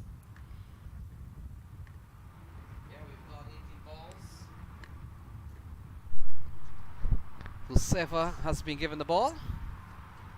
We saw only 1 over from him, Manali. He gave away 11. Different time now. Oh, smart bowling this. Saw Jamar Hamilton backing away and he followed him with the ball, not allowing for any room to swing those arms. He'll pick up a single off the first. So we saw him bowling an over that conceded 11. Would you give him, if you had a choice, would you be happy with 11 from Hussein Ahmed at this stage of the game? Well, we've had a bowler go for 27 in 1 over, so 11 seems like nothing in comparison. So we've got 17 balls remaining Arjun Mahesh, the man on strike.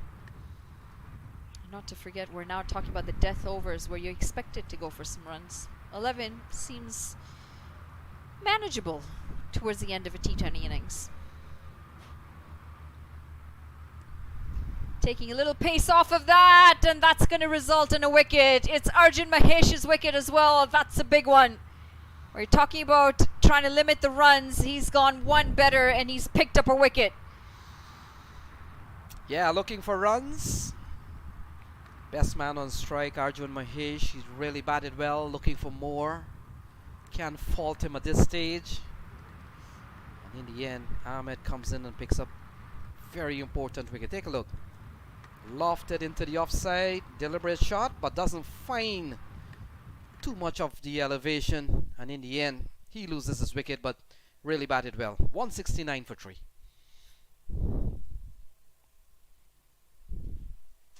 Well, they're just chipping away at those wickets towards the end, and it might help keep that score under 200 for the Houston Stars. I'm sure the batters are already starting to think about how they're going to approach the chase when they come out in a short while. They're going to need a partnership of the likes of the one that we've seen first up here in this game, in this innings.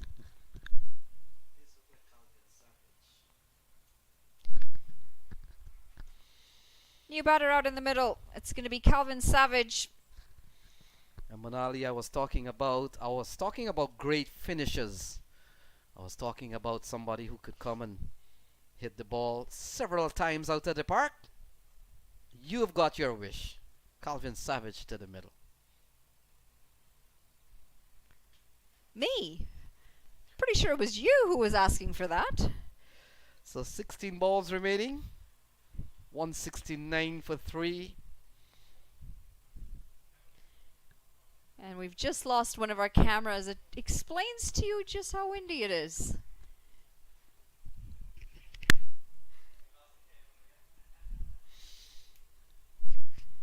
So Calvin Savage joins Jamar Hamilton.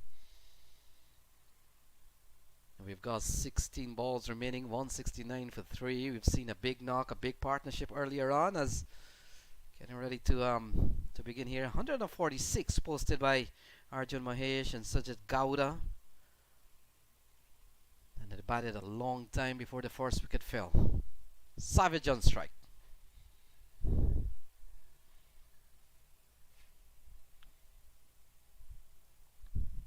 Well, he's not hanging around for too long. And that's going to be put down. That is exactly what you don't want from your fielders at this point in the game. Yeah, a very bad miss. First ball from Calvin Savage into the hands of number 23. And he puts it on the grass. Seems to be Aryan Satish. Might be one of the substitute fielder. But Calvin Savage escapes, and that gives Jamar Hamilton a chance. It's 170 for 3, 15 balls remaining. Oh, Husefa, who's come in, picked up a wicket, almost picks up another one. He'll be very frustrated knowing that wickets is what would have limited this total from under 200. So Fortunately, it now means that the wicket doesn't occur, and you've still got Calvin Savage out there in the middle. Short ball, pulled away. Would have liked to time it a little bit better. They'll settle for a single. So Calvin Savage, as we've been informed, Monali, he's the impact player. And so he comes in here with 14 balls remaining. We've seen him given a life. And we'll have to see whether he can make them pay. It's 171. This is already a big score, but you get a feeling that not a 20, 25, or even 30 could be added on, depending how long Calvin Savage stays in the middle.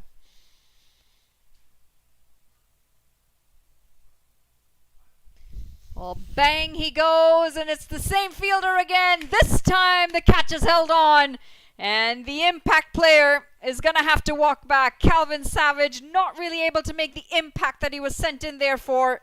He's going to have to walk back for just the one run. Yeah, this time the fielder got it correct, got into a better position, and maybe got a few more seconds to play with Monali. In the end, Take a look at this one. Calvin Savage in the same direction than when he was put down. And this time, look, with flair and style.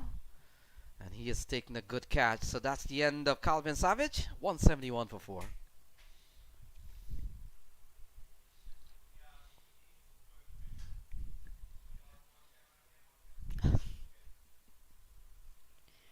Oh, we're losing cameras like flies in this wind. We've just lost 2 as they've gone down thanks to the really strong breeze. 171 on the board, 4 wickets down, and these late wickets are extremely important for Houston Stars to still keep themselves in the contest. Yes, Manali. It's making a big difference what 180 can be versus 200. We saw Savage given a chance, but he didn't last too long after. Unmuk Chan didn't trouble the scorer. And now it looks like Bishnoi has come to the middle. We'll confirm that. But Huseva has bowled an over that he's picked up a couple of wickets with very little to give away. Only 3 runs off that over. She probably should have picked up Calvin Savage twice. Is that how we count it? Because Manali, you gave a batsman You two half cannot century. blame that one on me. You told everyone. You gave a batsman 2 half century in the same innings. Oh, lovely strike here from the new batter, and that has gone for a boundary. Gone for 4. This is some stroke walking in and facing the first delivery. A shot of confidence as Chaitanya Bishnoi helps himself to a boundary off the last delivery of the 18th over. It's 175 for 4.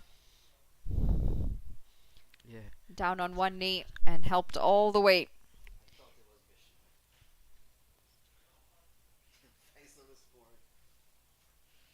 You see him practicing the same stroke at the non-strikers end now. Intentions very clear. A move to 175 with 2 overs yet to come. We've seen a very good over here from Ahmed. 7 of that over, Manali. Is probably one of the best over we've seen. Well, in fact, the over from Stephen Wigg that started was one of the best over, but Huseva Ahmed has picked up a couple of wickets for just 7 runs in that over. As Stephen Wigg comes back into the attack. If that's him, he's on a hat-trick. We saw in the last time he bowled, he took the wickets of a couple of the batters. Here he is on that hat-trick ball. Oh, he gets a slice. Is going up towards the 3rd man area, and so it's 2 wicket, 1 run.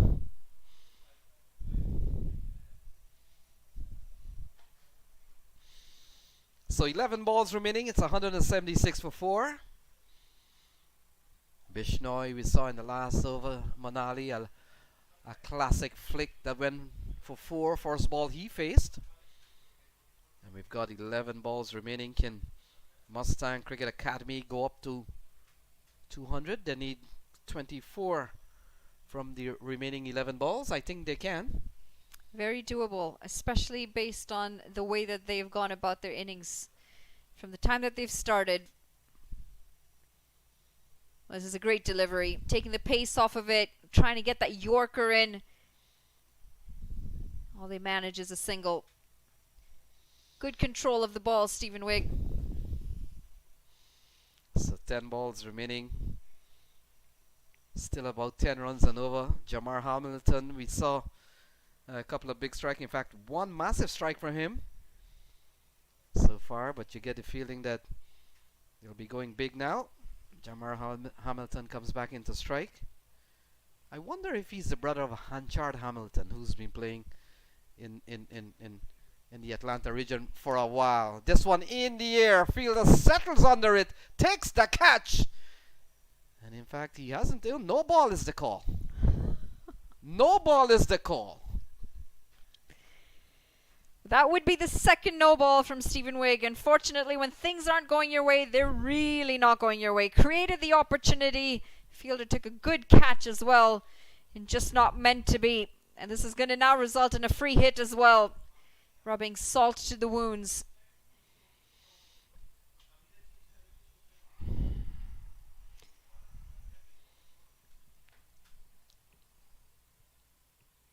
Tries to go again. It's high up in the air. There is a fielder getting under it. And just falls short of the fielder. They'll pick up 2 runs nonetheless.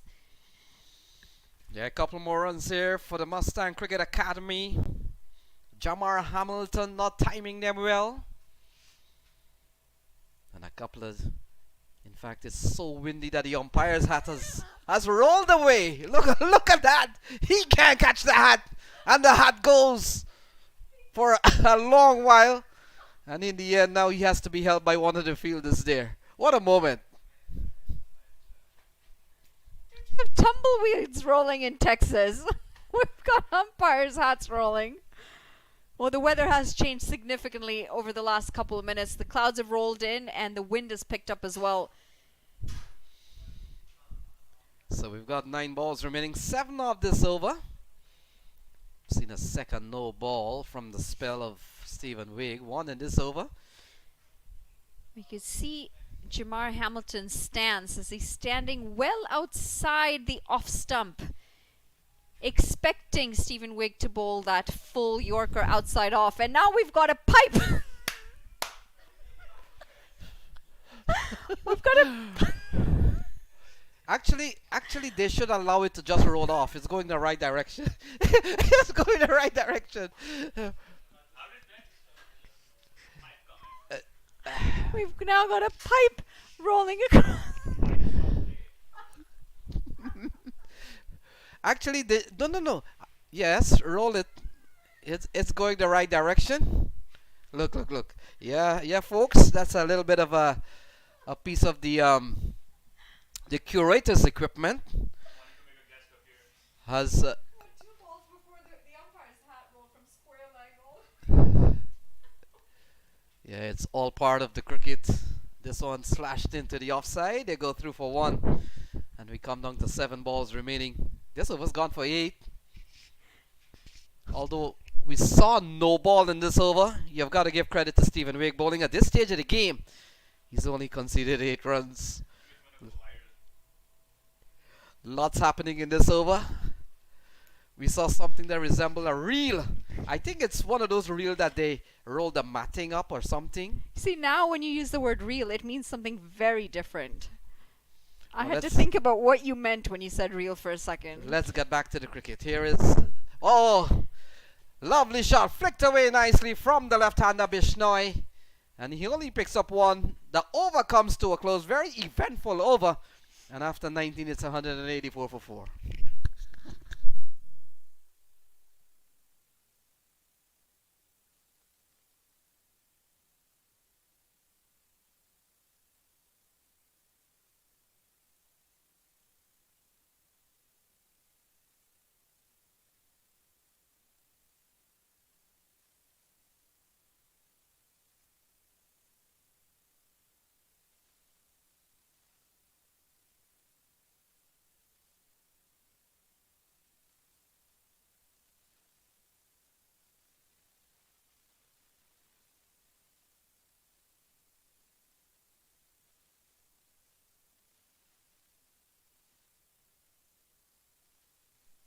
Well, it all comes down to this over, the final over of the innings, and it's going to be an eventful one. 184 for 4. They're sitting just shy of the 10 runs and over mark. We spoke about trying to pass that 200 mark. It might take a few lusty blows to get there. We'll have to see how the over pans out. It's Justin Dill who's got the ball, and he's got an important over to bowl here. The bails have been taken off the stumps because it is so windy that the bails continue to fly off. As you can see, the umpire on screen's holding his hat because if he puts it on his head, it flies right off. Yeah, we've seen the hat rolling and flying. We also saw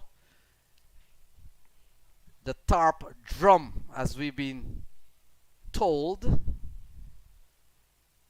roll across the surface. That was a sight. I don't think I've ever seen that on a cricket field before. So 5 balls remaining. It's 185 for 4. Jamar Hamilton comes into strike. And come to think of it, it's a really good thing they've got a fence around this place because a lot of things would just blow right off.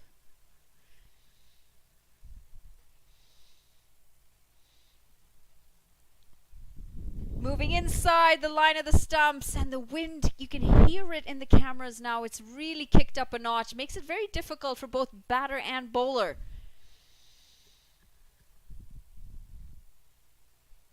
Can't recall it being this windy the last time we did the US Bangladesh series at this ground. Yeah, it's been some windy times here. We've seen the umpires taking the bail off for some overs now. That's a well bowled delivery. Keeps it as far away from the batter as possible. Bishnoi asking for wide, and that is a bit optimistic because that did not look wide from this angle. The other thing, Manali, we've seen a couple of wides that we've seen both sides of the coin in which the umpires probably missed one or two, and then sometimes we've seen others that the bowlers have complained about. Oh, that's a lovely strike from Bishnoi, but straight into the hand. It's a lovely shot into the hands of the fielder, and that seems to be Stephen Wigg. So another wicket falls, 186 for 5. Certainly needed to go, Chaitanya Bishnoi. He knew it was the last few deliveries of the innings, and unfortunate for him, didn't have the distance on this occasion. Well judged catch by Stephen Wigg in the end, and that's going to be the end of Bishnoi's innings. As he goes for 7 off 6 deliveries, it's 186 for 5.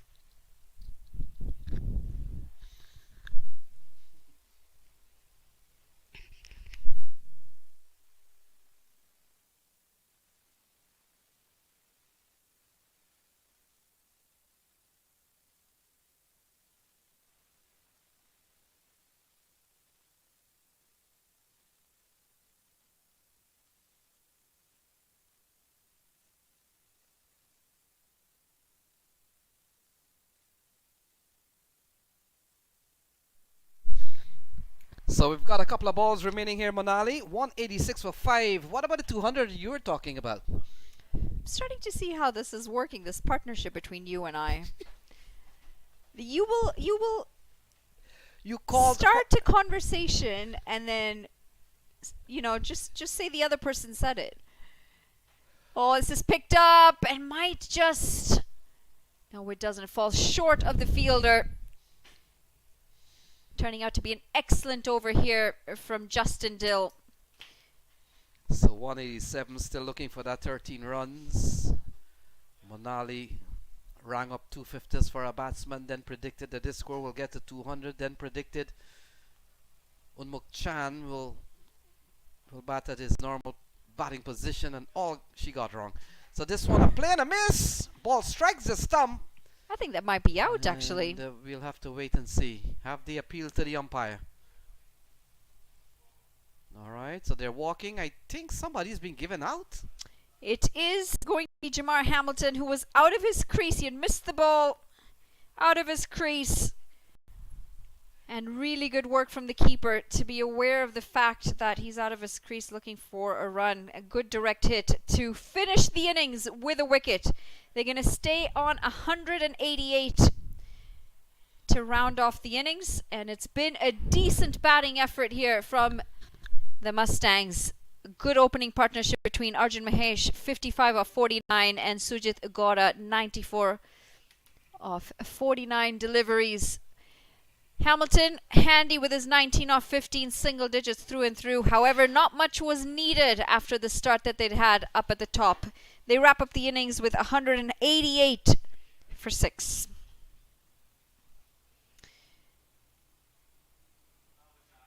No surprises there when we look at the runs scored from both Arjun and Sujit.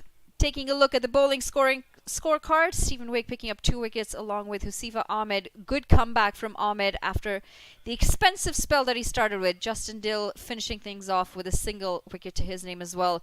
The economy rates tell a story, though. It was never really a bowler show, as the batters had dominated the innings through and through for almost all of it.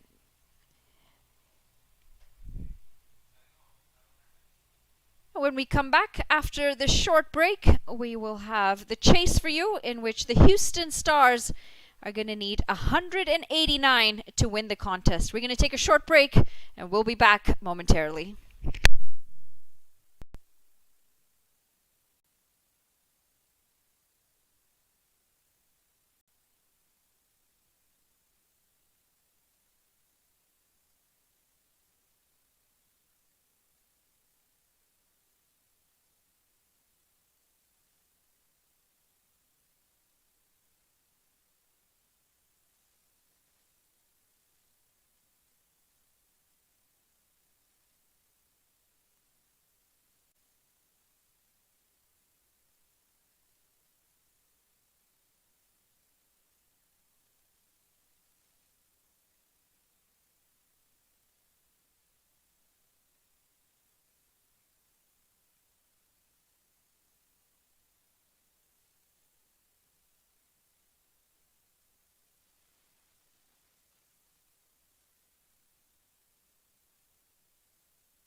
Well, welcome back to the action. We're back here for the second innings where the Houston Stars are taking on the Mustang Academy.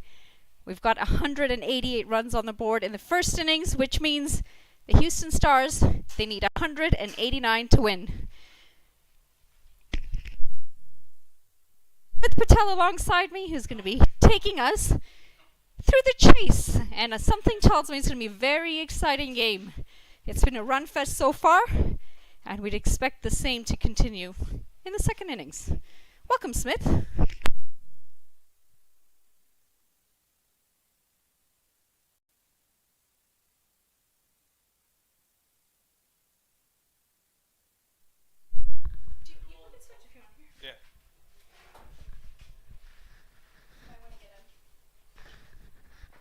Well, we are ready to start with the first ball. It looks like it's going to be a false start to start things as the umpire signals dead ball.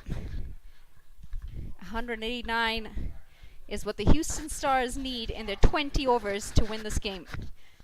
They're going to need a good partnership, maybe even a couple, because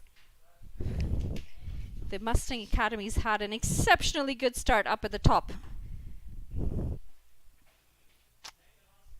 We're going to start with the first run of the second innings. As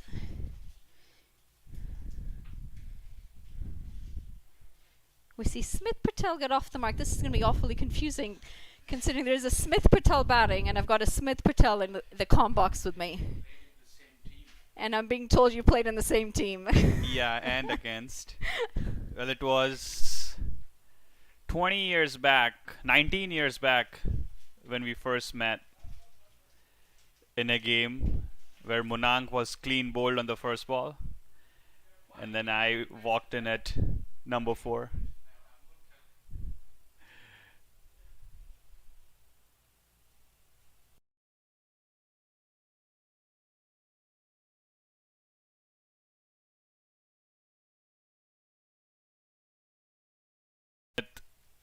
Scored around 66 or something.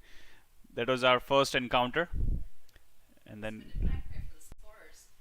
yeah, when it used to be a nightmare when we used to play in the same team, but not against. So this was when you were against each yeah, against each other. We saw a lot of runs get piled on a surface that we haven't really seen a lot of runs get piled on, and that's because of a really good partnership up at the top. And it brought a lot of embarrassment as well. When Smith Patel got selected for India under 19s, people called me up as well. Oh dear. And I was an active young cricketer at that point of time as well. So I had to take it with a pinch of salt, you know. That can be very hard at a young age. Yes.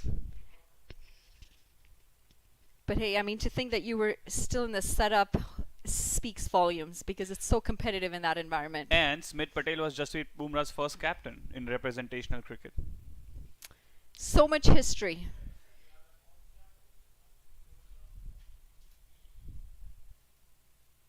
It's going to be wide, angling into the leg side, just following that line down leg. So anyone who says that, you know, I have refined Jasprit, or, you know, I have actually made Jasprit what Jasprit is today, like I'll take it with a pinch of salt, because Smith has put in a lot of work. Jasprit used to play tennis ball cricket. He had no ideas what length to bowl. He had no idea what fields to set in leather ball cricket. He had no idea how to set up batters, you know. So oh, this is a thick outside edge. It's going to run away as well. Fielder trying to give chase, and this is a great piece of fielding. Saves a couple runs for his side. Smith was his captain for 2 full seasons at the under 19 level, playing for Gujarat Cricket Association. And it's quite different, tennis ball cricket from hardball cricket. Yeah. Significantly different.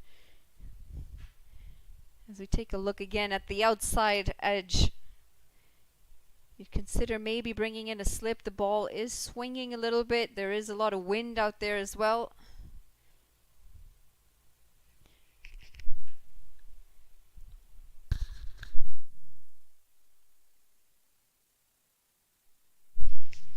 Driven beautifully. That's a glorious looking shot. It's top class, in fact, as this runs away across the grass for 4 runs. Total control of the shot all the way through.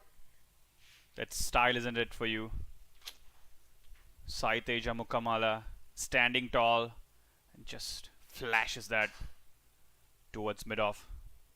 Tell us a little bit about Saiteja Mukamala. I mean, he is a very talented young cricketer. He scores a lot of runs for not just local tournaments, but also for USA cricket. Tell us a little bit about his journey.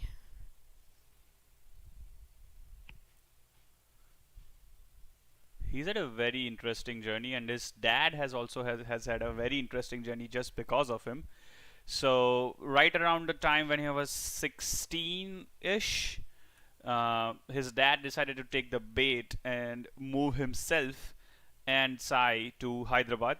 Sai went to VVS Lakshman's academy over there in Hyderabad, and his dad, around 2017, 18-ish or 19-ish, I don't remember, left a over 250 grand job, you know.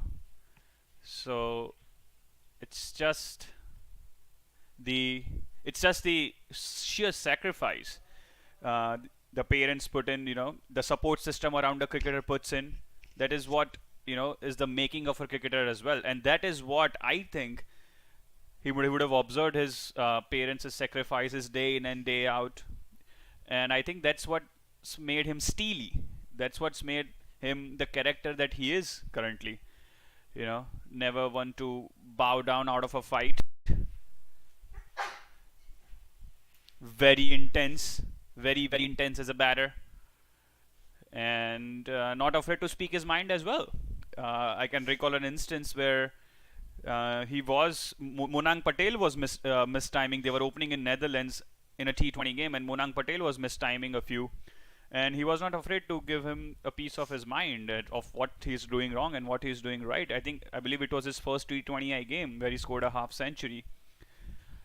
So, you know, characters like these are such great value adds in any team, and at this age, at this tender cricketing age, I would say, at the age of 21, I think he's 21, running 22.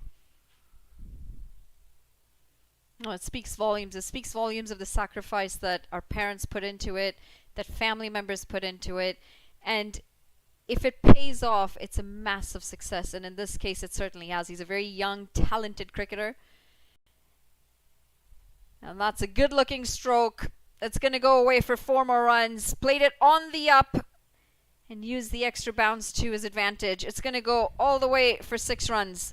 And the hallmark of a great batter, Monali, is you have to add something to your repertoire every season, not every game. No one can do that every game, but every season you need to add something to your repertoire. He was falling into a trap where he was getting molded as a 50-over cricketer, but, you know, I think he scored a 48-ball century in a T20I against Oman, if I'm not wrong.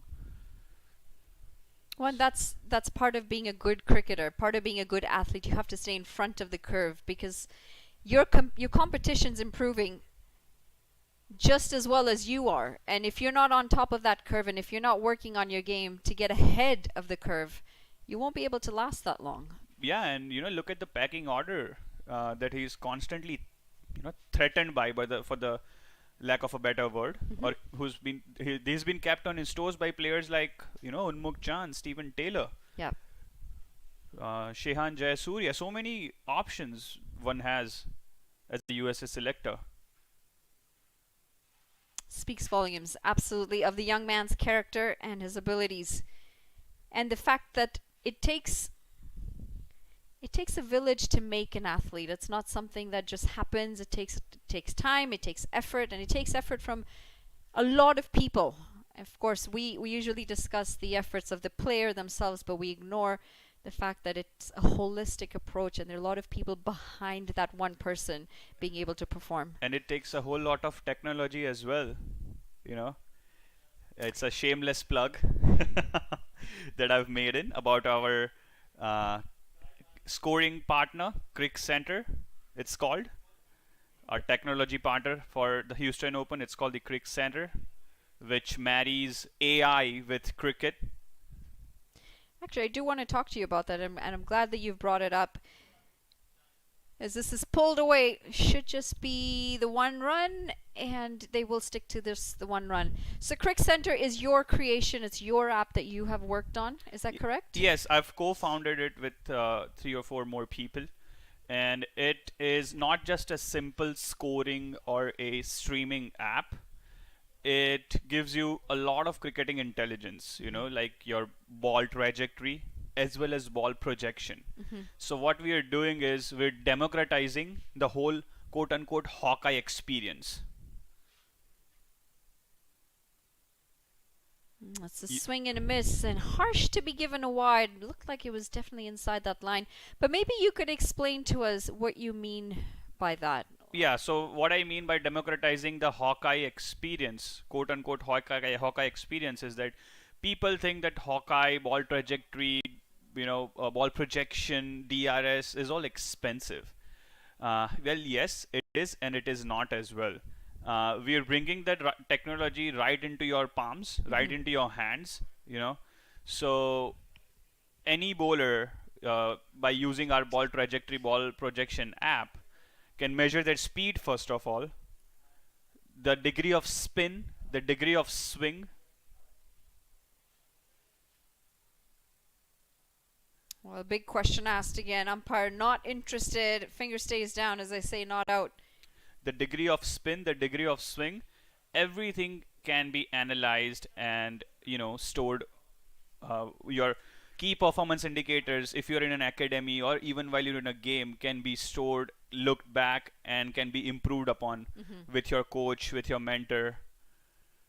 So that's the one area we think is our USP.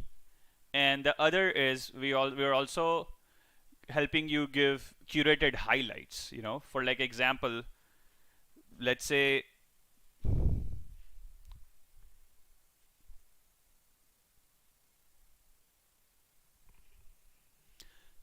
let's say Smith Patel or Sai Teja scores 45 runs, scores 45 runs in this game with 2 sixes and 2 fours. So without any human intervention, we're gonna club those 2 sixes and 4s as form of video snippets and email it to Sai. He'll be able to have a functionality to set it on his socials as well. Similarly, if Karthik, who's standing right up there, he takes 3 or 4 wickets in this game, auto-curated, auto-clipped highlights will be in his inbox in no time, right after the game. So you've got a database of players, what you're saying, that are integrated into your app.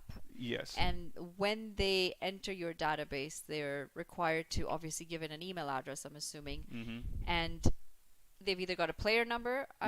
And so that player number, as soon as you bring them up into the app, when they're on the field, they're going to get their highlights sent automatically to them based on their performance in that game. That is correct. And if you have a 4-hour recording, right, of your game, you can simply come to our platform, upload the 4-hour video, and we'll give you the highlights itself as well of all the 4 sixes and wickets. Well, and speaking of 4s and 6s, this is picked up and it's been dispatched all the way for 6 runs. Saiteja Mukamala showing us all his class and all his experience from over the years. He's moved on to 20 off just 11 deliveries. And from what you're saying now, so if we were to send you 4 hours of footage or however many hours of footage, it's AI technology that's able to sort out, pick the 4s, pick the 6s, pick the wickets, and create these highlights packages. And give it to you within minutes. That's very impressive. And I'm saving the best for the last. Again, guys, it's called the Crick Center app. It's available on iOS and Android. So everyone heard about ChatGPT, right? We've created something called a StatGPT. So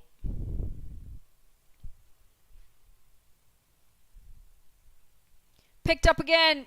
This time the ball sat up nicely in the slot, and it's been helped all the way again. 6 more. It's back-to-back 6s for Saiteja Mukamala. The bowling just not up to the mark. He's got to try and find a better length and a better line. Cannot be bowling in the slot when you're bowling to the likes of the experienced Saiteja Mukamala. yeah, coming back to our Stat GPT, which is on the lines of Chat GPT. So what you can do is we all like to dig up numbers, like we are all big on numbers. So Houston Open's been going on for like three years, right? 3 seasons, for example. I want to find out Aaron Jones' strike rate for all 3 seasons, season by season, between overs 16 to 20 or 16 to 18, whatever, right? So I'm just gonna punch in a question, sorry. Give me Aaron Jones' strike rate in Houston Open for the past 3 seasons between over 16 to 20. Low full toss. Can't quite beat the fielder this time. And excellent running as well. It's going to go for overthrows, result in 2 runs. Great awareness from the 2 out in the middle. Capitalizing on every single run available to them. Yeah. So like for example, Sai, right? He just puts the power play ablaze. So give me Sai's strike rate, in the past 3 seasons of the Houston Open from overs 1 to 6. Similarly for bowlers, sky is the limit. You can dig up any data, any type of data on any bowler, fielder, or batter. Placement and perfection. Might just beat the fielder. No, it doesn't. Again, very well fielded in the deep. That should have run away for 4. Took a lot of fielding. But the shot was top class. Waited on the ball and placed it right in the gap. As we take another look at this fielding effort, great work in the deep. So what you're saying is with your app, technical analysis is going to become very simple. It's going to be on your fingertips, and not just like strike rates, right? Dot ball percentages. Give me this batter's dot ball percentages within these overs. Or give me this bowler's economy rate within these overs. So it's just, as I mentioned, like sky is the limit. Yeah.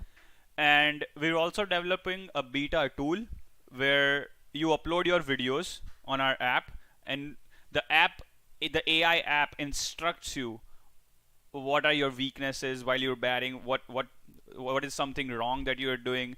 There are so many things. If your stance is incorrect, if your head is falling over the ball, and we've had subject matter experts build this for us.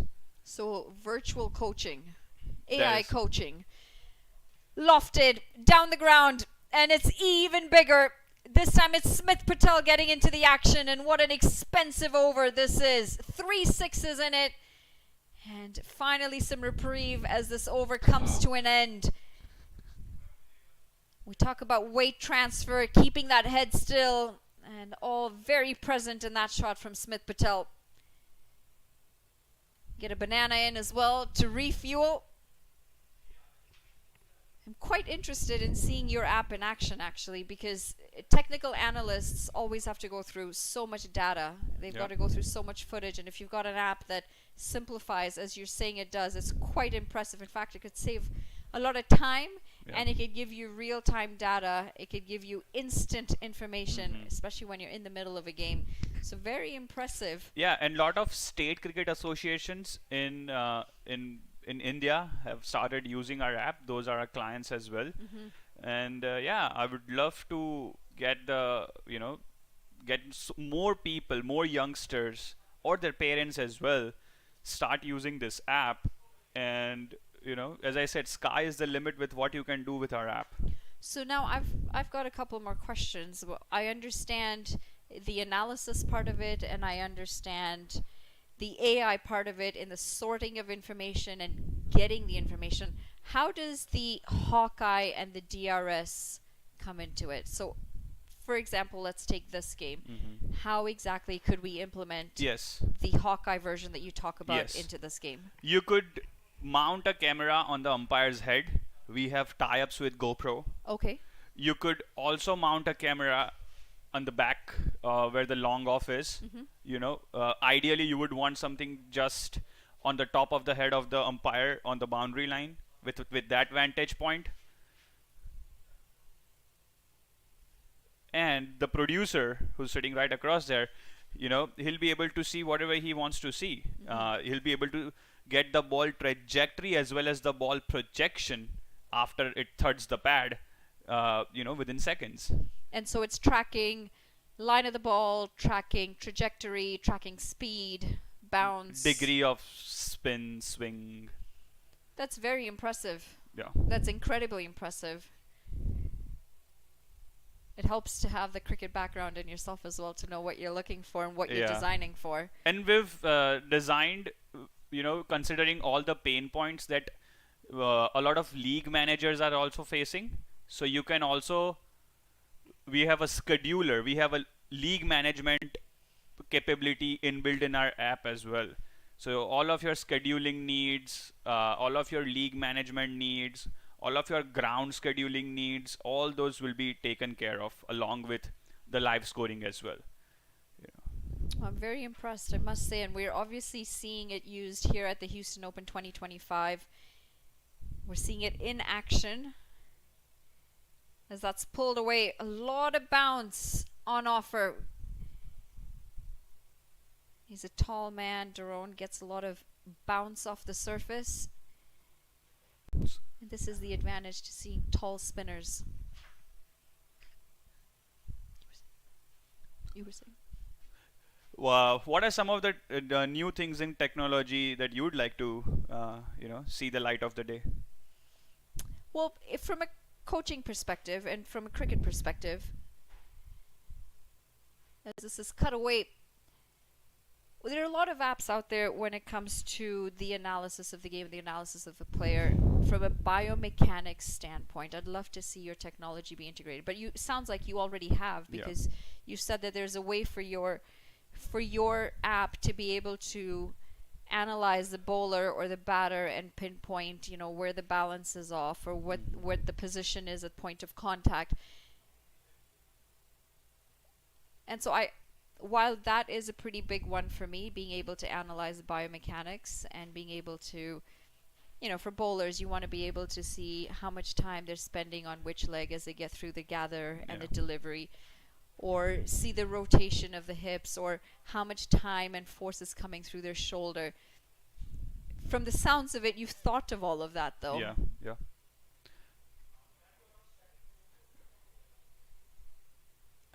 I must say I'm quite impressed to hear all of this. I'd love to see the app in action. And again, this is to facilitate coaching. This is not to replace coaching. Yep.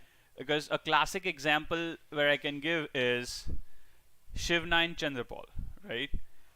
I mean, everyone would think that the stance is so outrageous.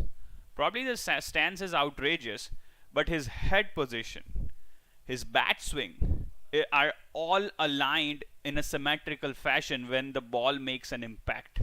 So I was going to ask you that question. I'm really glad that you brought it up, because you said the app is going to tell you what you're doing incorrectly. Yes. So how does it identify what is incorrect or what is the person's individual flair or strength? Because Shivnarine Chandrapal is one example of being unorthodox. There are a lot of other bowlers out there.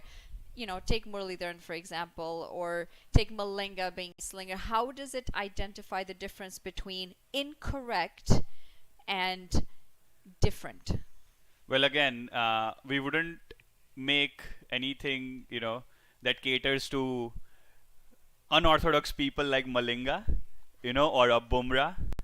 But again, there are so many indicators.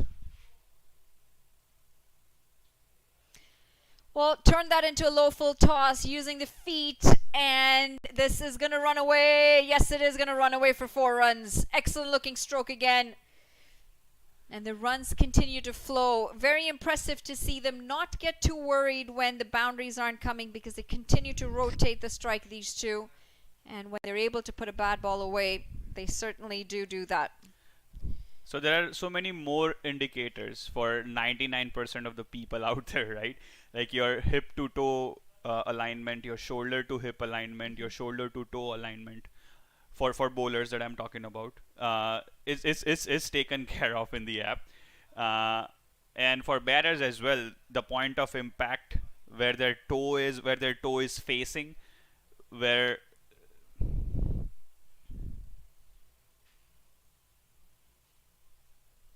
their toe is facing at the point of impact, where their shoulder is dropping down or not, whether the elbow is perfectly high or not. There are so many indicators that build one good symmetry for a batter, right? So all those indicators have been taken into account, and we have had coaches, subject matter experts, give their inputs to our engineers.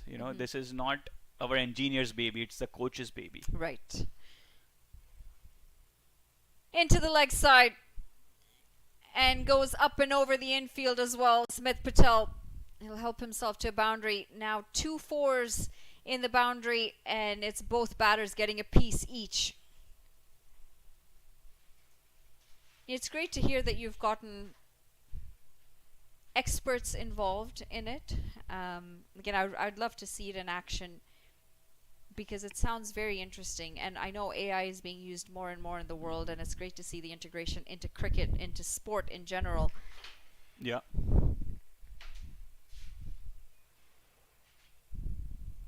And you're right, I suppose it's hard to integrate it for unorthodox actions, because there's a fine line between what we consider unorthodox and what might be considered incorrect at times. As this is pulled away, and it's been pulled away quite some distance into the bushes for 6 more. Smith Patel is not to be outdone by Saiteja Mukamala as he joins the party, both now in double digits and with really good strike rates as well. Raced on to 66 for no loss. The Houston Stars are in this game, and they're racing towards that target. They're not to be outdone by the Mustangs Academy.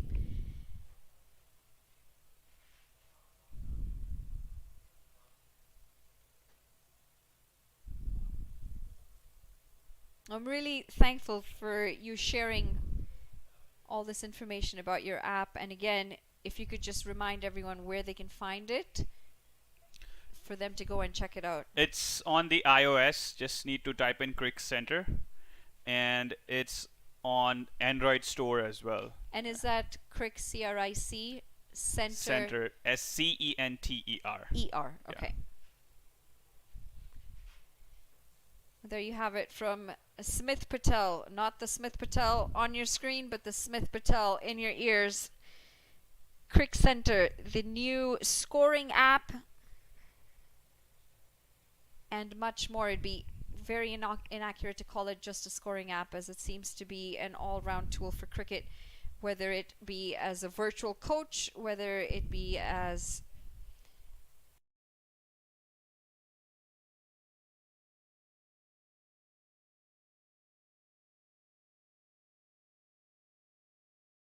creation that you've been working on.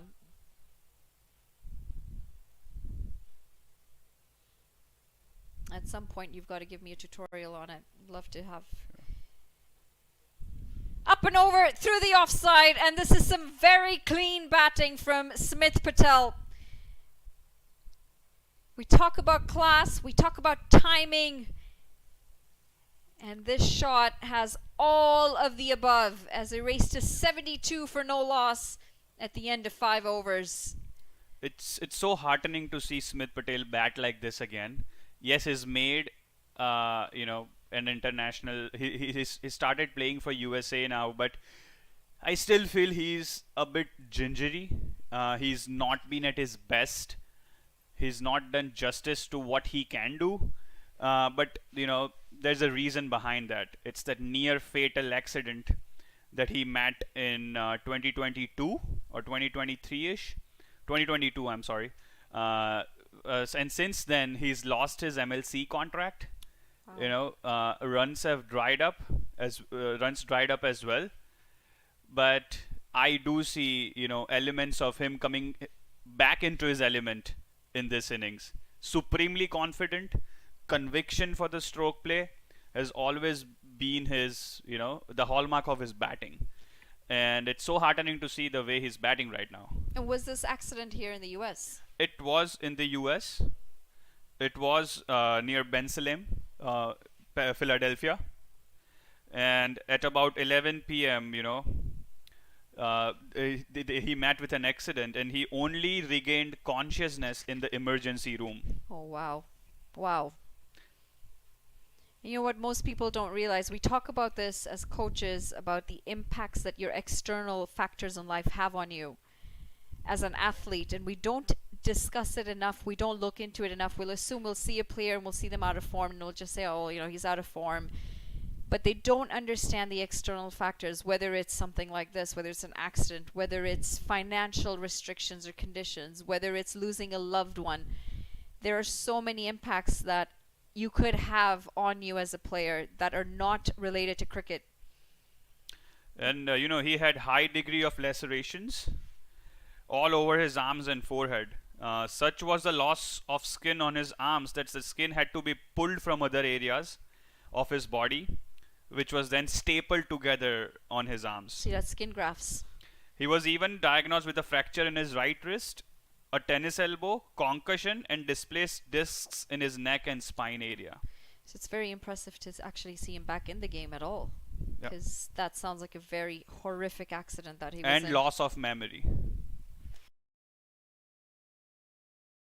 Actually, to have the ability to come back from that and to come out and take the sport again. This is the incredible thing about sports, isn't it? It's that positive element in you that gives you a reason to come back. It gives you a reason to get up again and want to be in that happy environment.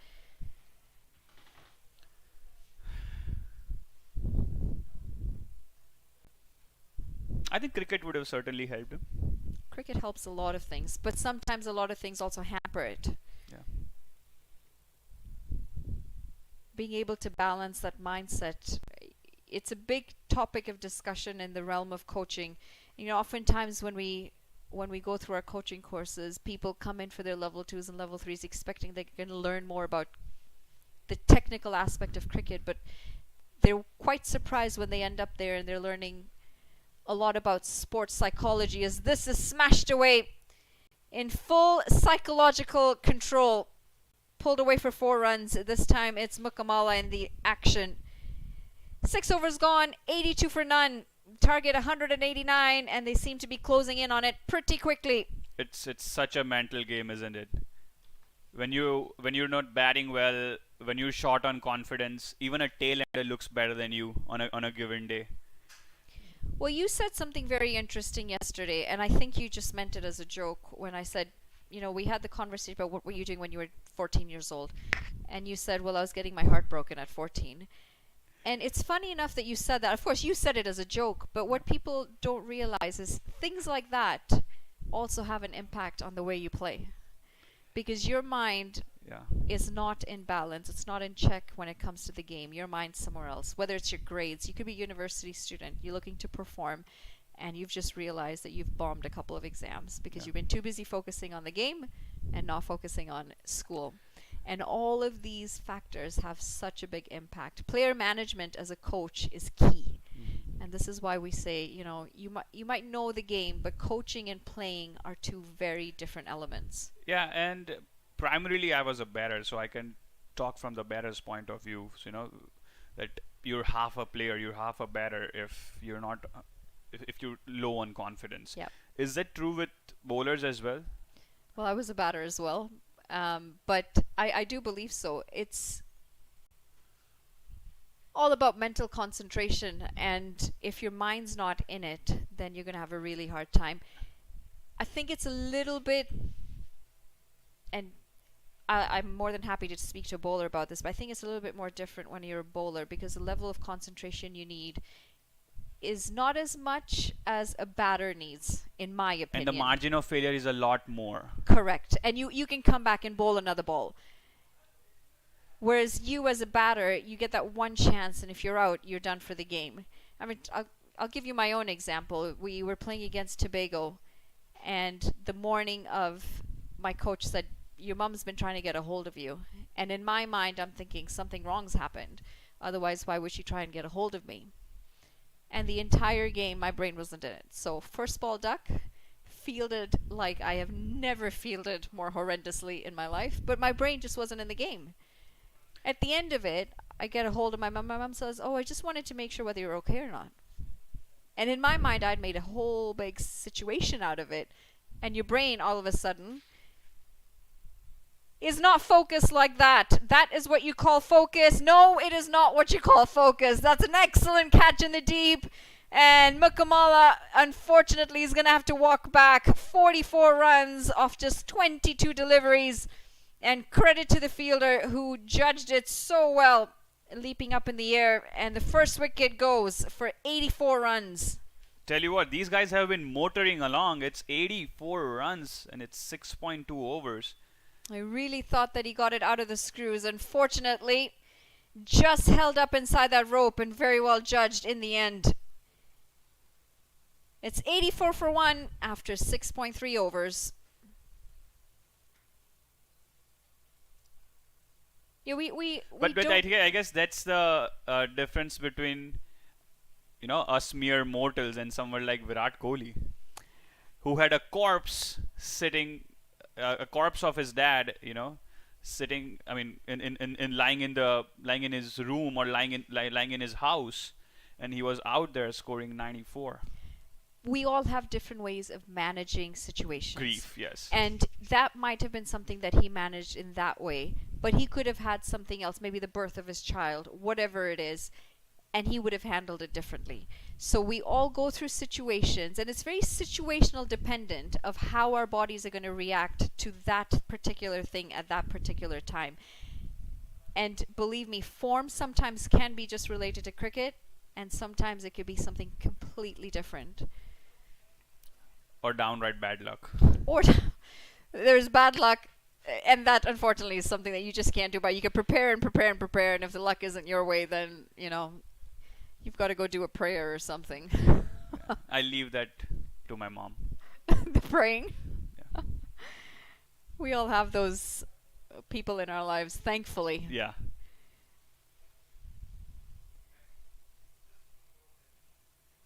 Moms pray for all of us, isn't it?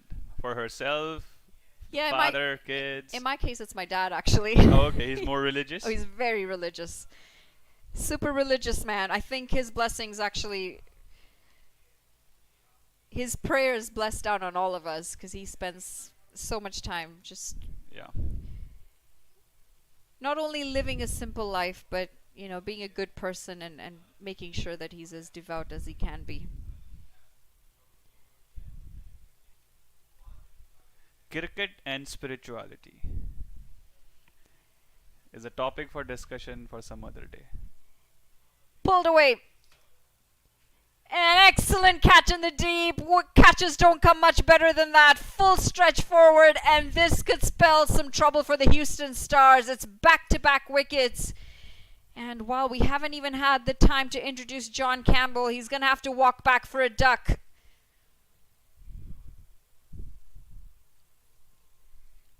Vinakota coming into the attack and has had an immediate impact. Excellent catch.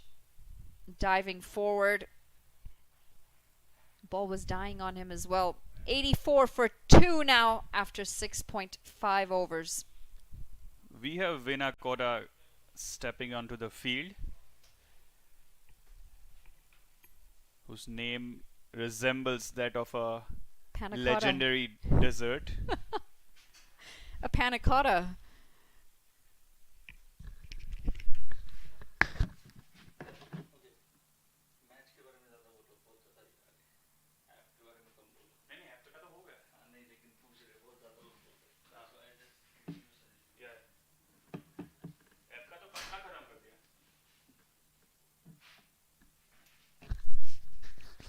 Oh, Ujjwal Vinakota coming into the attack and, like we said, having an immediate effect. 2 wickets picked up in the over. And it's 2 big wickets as well. The first of Sai Mukamala and the second of John Campbell.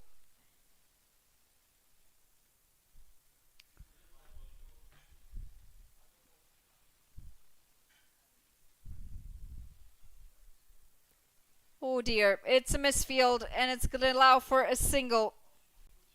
Want to try and keep that pressure on, especially when you've got an over like that. It's the end of 7. It's 85 for 2. Oh, your question about cricket and spirituality is a very interesting one.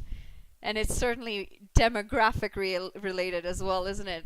A lot of the subcontinent is very spiritual, and you know, as you go down under, you might not find as many spiritual countries. Spirituality is very demographic related. Let me add that tadka of superstition as well. Superstition, yeah. Superstition and spirituality, two very different things. But it's omnipresent in cricket, you know. So I gotta ask you, well, superstition is with every athlete, I think, Yeah. depending on, regardless of the sport. What were some of your superstitious moments when you were playing? Well, I was coached or instructed to wear my right pad first, but I used to wear my left pad first. I wasn't instructed, that just naturally happened. Okay, yeah. And for me, it was if the right pad wasn't the first one that came out, it wasn't going to be a good day. Popped up in the air. And in a safe spot as they come across for a single. I can tell you about a superstition that Smith Patel used to follow in his younger days. Yes. So I dearly wished we had a camera here. So whenever he scored a 4 or met his partner in the middle while batting,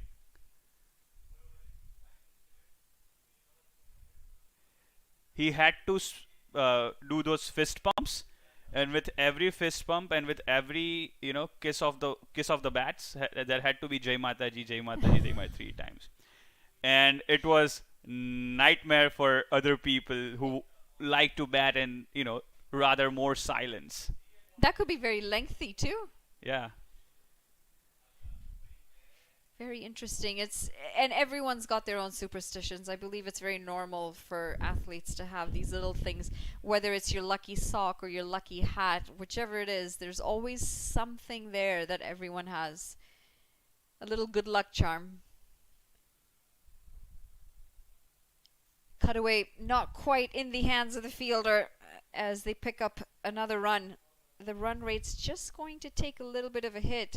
They're going at a really good rate, almost 12 runs and over, and they need just about 9. So they've really dominated this run chase early on.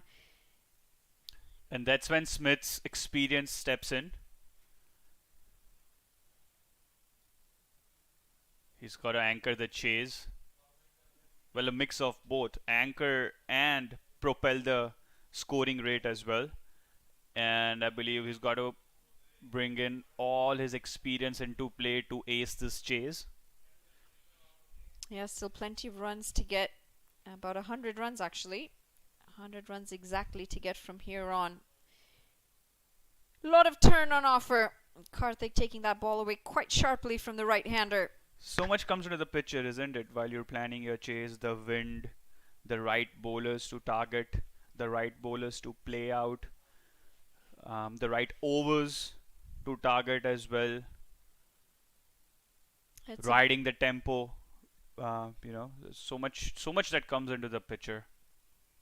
It's a very tactical sport, and it's one of the reasons why it's also so difficult to explain it to people who don't know the sport. The nuances. Absolutely. And some of that stuff doesn't just come. It takes time for you to understand all those elements of the sport. Which is why when people are like, oh, is it like baseball? And I'm like, well, sure. Pulled away. Can't find the gap. They're going to have to settle for a single. It's going to be just the 1 run to start the over. They do move into the 90s, though. 90 for 2. They need 99 more off 71 deliveries. Might turn out to be a very exciting game. They bat deep. They do have the Houston Stars do bat deep. They still have Pranav, Justin Dill, who wrapped up the game yesterday, and Gajanan Singh. They have a pretty long batting lineup.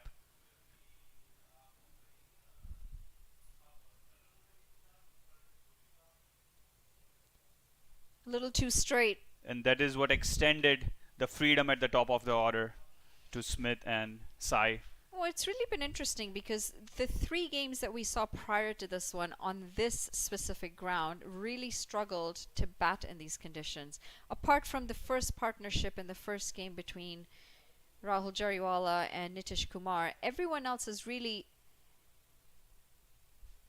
up in the air and a long, long way for 6 runs. Smith Patel knows how important it's going to be for him to be out in the middle and for him to score these runs. He's racing on to 45 now off just 21 deliveries. And after a couple of quiet overs, he breaks the shackles with yet another maximum. Smith Patel reminding us all here in the US why he was so special. That he played for India Bs in the Challenger Trophy. He made it to the India B level, the India under 23 level as well. So giving a timely reminder of his pedigree with the bat. Well, that's a bit harsh to be given a wide again. Might need another look on that. Keeper obviously a little disappointed. Not sure if the appeal was just out of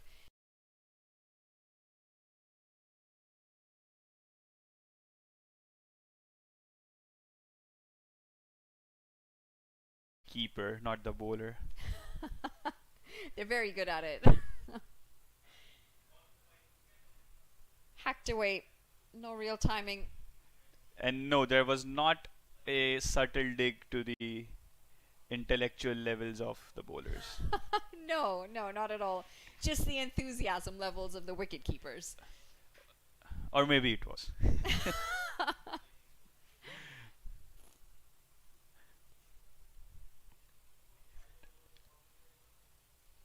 Picked up. Does it have the distance?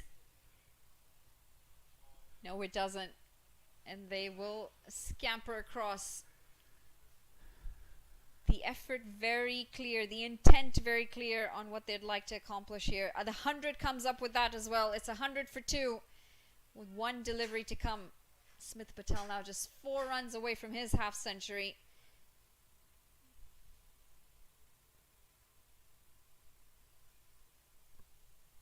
We'll finish with a single to round off the 9th over. It's 101 for 2.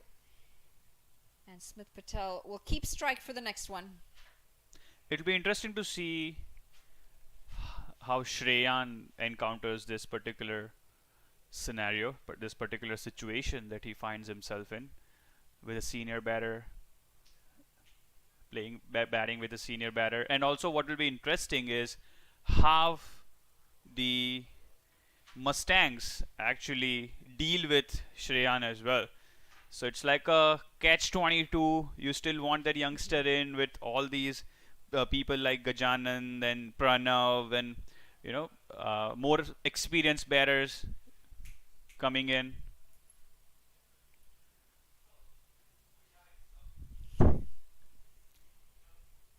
Well, he didn't have the best of days with the ball, Shreyan.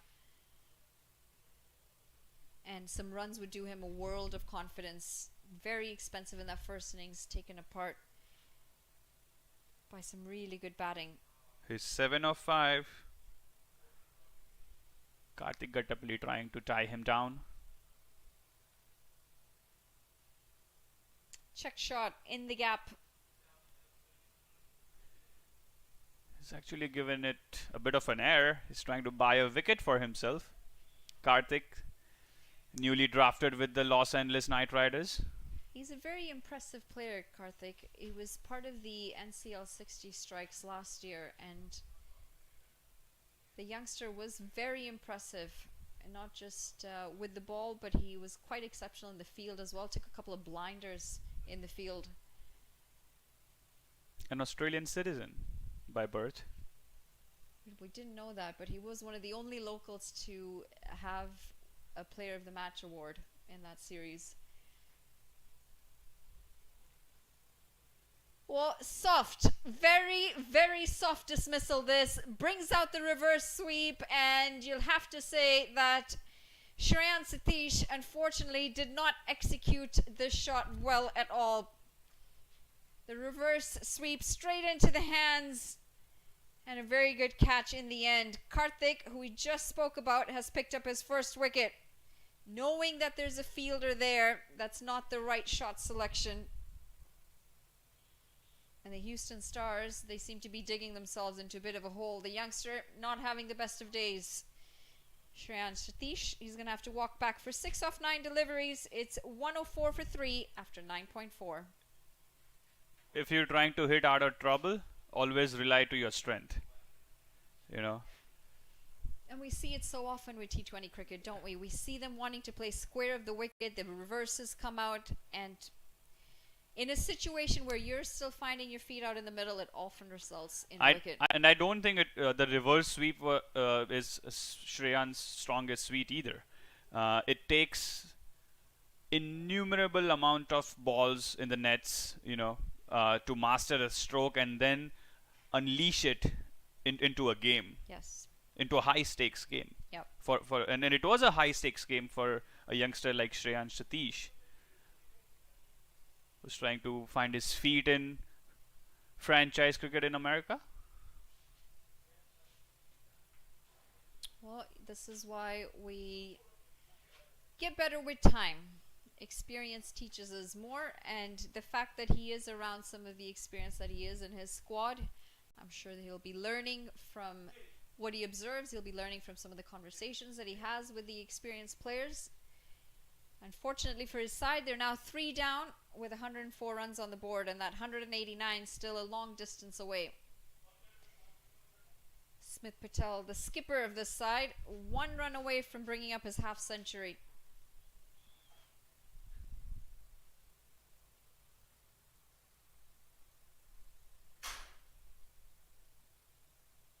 Short, wide, and very lucky to get away with it. Should have been able to get it just wide of that fielder. Unfortunately, picks out the fielder. They'll come across for a single. Well, you'd think 84 off 81 in a T20 should be a pretty easy chase, but with the wickets falling, they've just started to dig themselves in a bit of a hole. Worked around the legs, and it's going to be a single to end the over. Halfway point, 10 overs gone. It's 106 for 3. Yeah. And coming back to Shreyan's failure, yeah, as you know, there's been a lot of memes and trolling for what Rizwan said. It's either win or learn. I'm sure you would have seen those memes, but people forgot the essence of what he was talking. I don't think so. You don't lose in sport. You either win or you learn. And Smith Patel is winning at the moment. He's also brought up his half century. A quiet single to get to that 50 off just 26 deliveries as he continues. He's going to have to lead this side from the front. Play a captain's knock.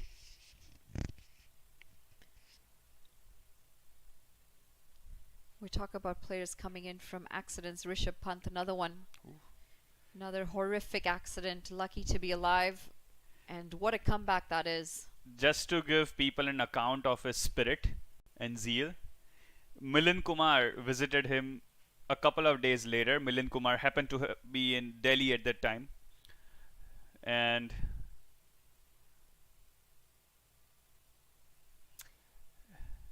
short ball, plays that well, keeps it down as well, Gajanan Singh. And he made Milind Kumar order an order of paneer chili and gulab jamuns. Gulab jamuns fix everything. That's Rishabh Pant for you.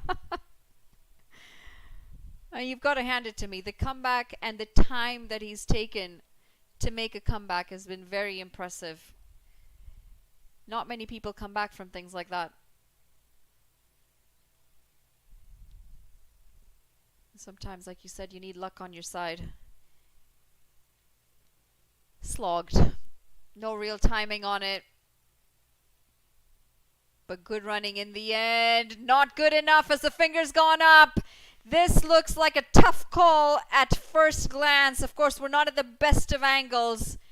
but the umpire seems fairly sure. Smith Patel not a happy man as he's going to have to walk back, and this is a big blow. It certainly seemed he was short of his ground. At least we were at a good lateral vantage point of the ground. We are at a good vantage point, and yeah, so Smith Patel is visibly upset. Shared a few words with the umpire out there. Let's have a look at this. Well, might need a different angle. I'm not really sure if we'll have the different angle, unfortunately. Maybe we could see it again in slower motion, if possible. You thought he was out. I thought he was in. You really? I did at first glance, which is why I thought the umpire's call was a bit surprising. But I could be wrong. Maybe another look would help.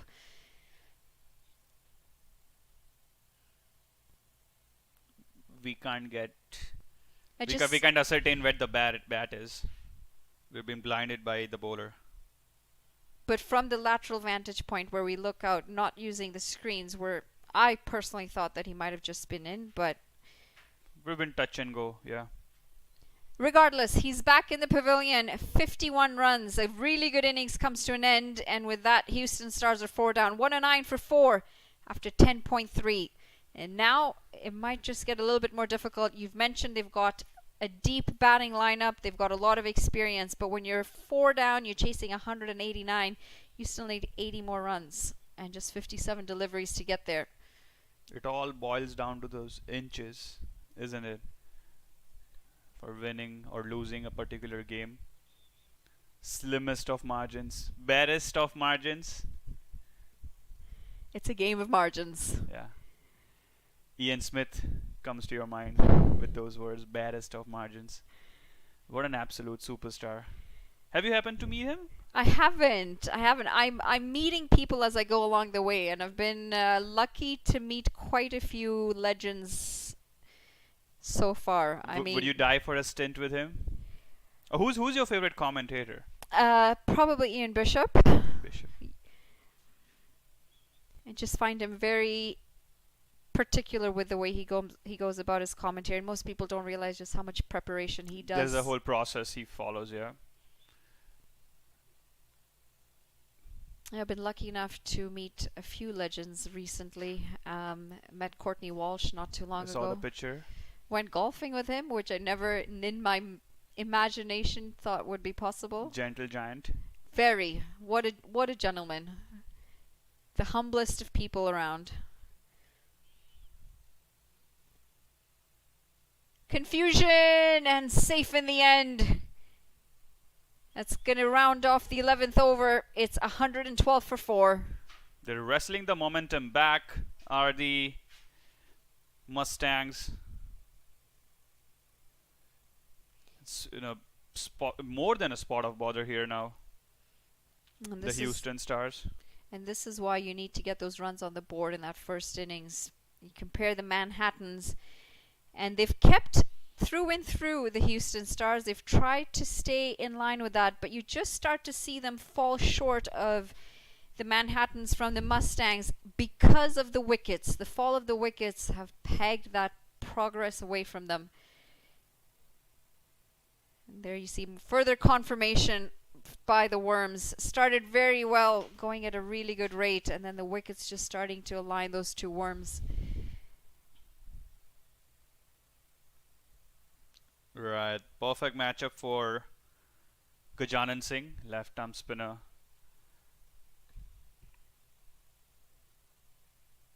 And he gets the strike, the matchup we were talking about. Gajanan Singh against Karthik Gattapalli. It's still not the time to throw the kitchen sink. No, I think at this point, with 77 off 54, you still have time. Rotate that strike, get it as close as possible, get your eye in, get another partnership going. You've just crossed the halfway point, you know, sitting at 11 overs. You're in your 12th. You've got to give credit to the Mustangs, who started with all guns blazing in that first innings.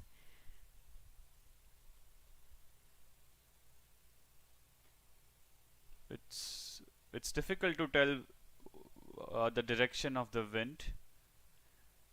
The wind is going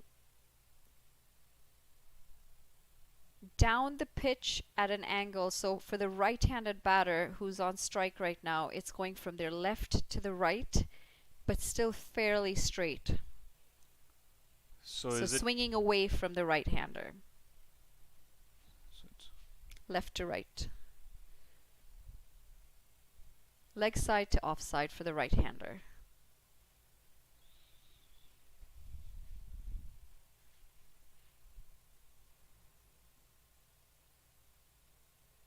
Thick outside edge.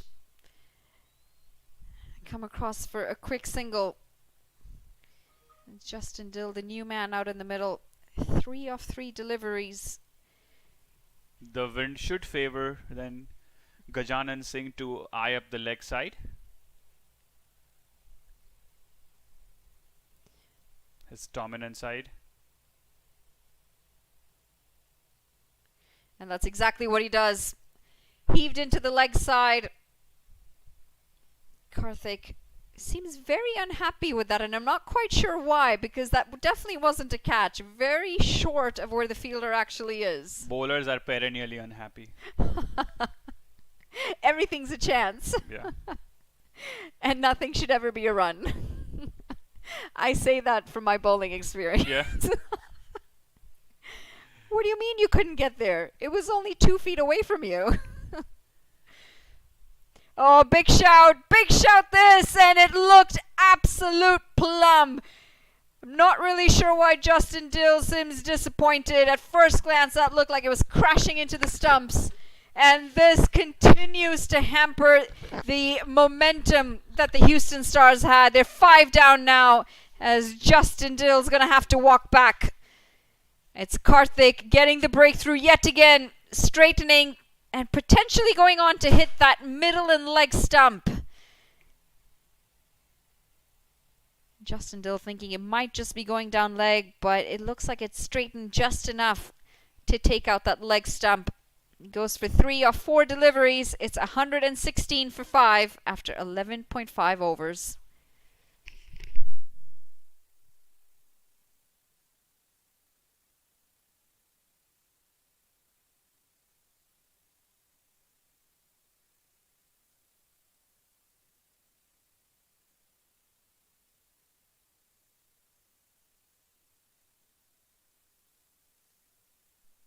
Well, things are getting a bit more difficult here for the Houston Stars, and this is often the issue when you're chasing large totals.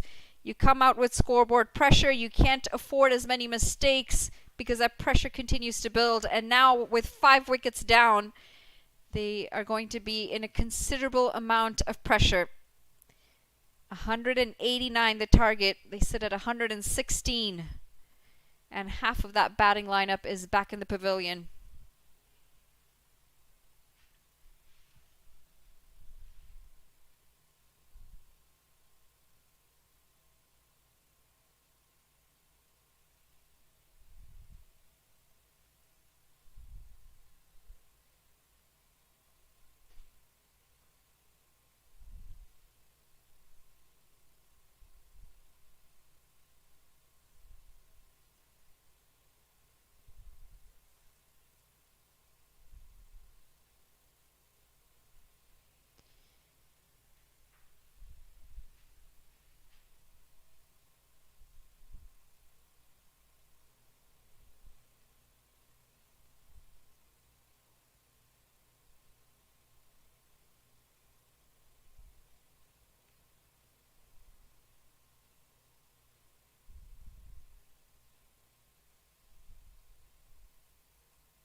Goes for a maximum,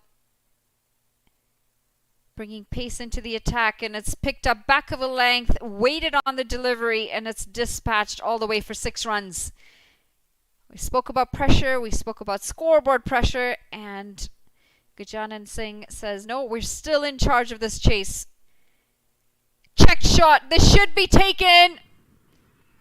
And it is taken. A very good catch diving forward. Never easy to take those catches, as you've got to judge them so well when the ball is dying in front of you. Calvin Savage, the fielder, to take it, and they continue to lose wickets. This time it's Gajanan Singh. After smashing a ball for 6, the delivery before, it's a slower ball that he's into very early. Unfortunately, never quite got in the position to play it, and an excellent catch to finish the job. The Mustangs Academy continue to dominate this as they've swung the momentum right back into their side. It's now 122 for 6 after 12.2.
Lane, who's just walked in, is off the mark with 2 brand new batters. A lot of runs to still get. You'd feel that the Mustangs Academy are going to feel very comfortable in the shoes that they are.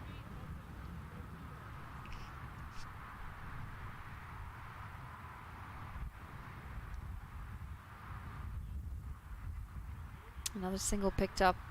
At least they're looking to rotate the strike. They're looking to still keep the scoreboard ticking.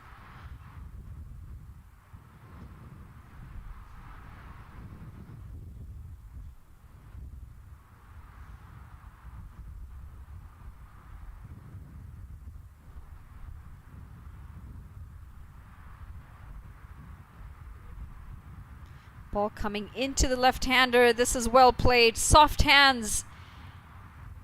They look for the second as they decide against it.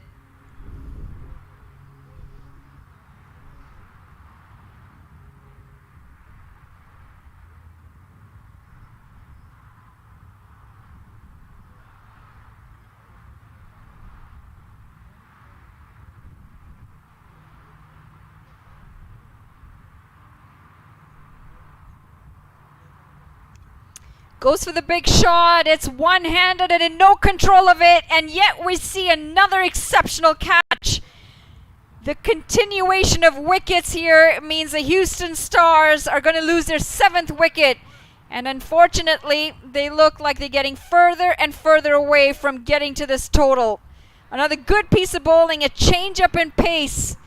And again, early through the shot. Very well judged catch, running backwards. And it's Karthik Gatapalli who judges it really well. A pouched effort to bring on the 7th wicket. 125 for 7. It's 2 wickets in the over. Ujjwal bringing the momentum back even further for his side.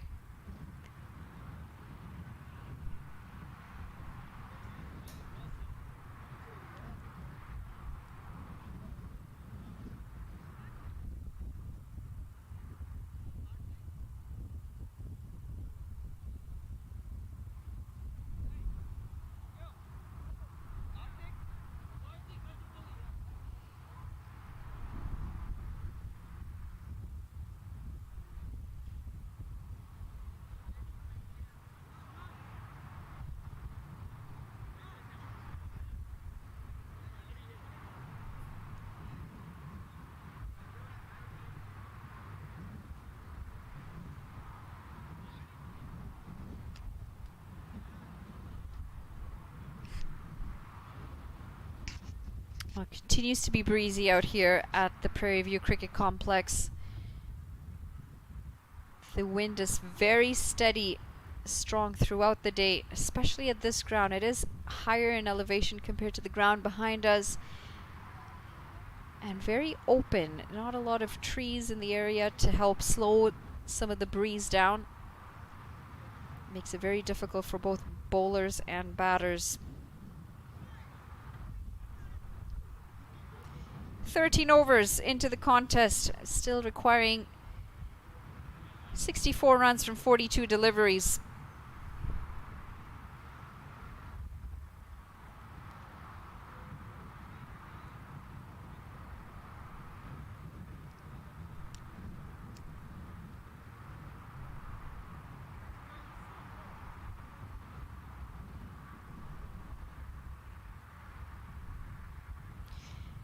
Picked up into the leg side, and this is a very good looking stroke as it goes all the way for 6 runs.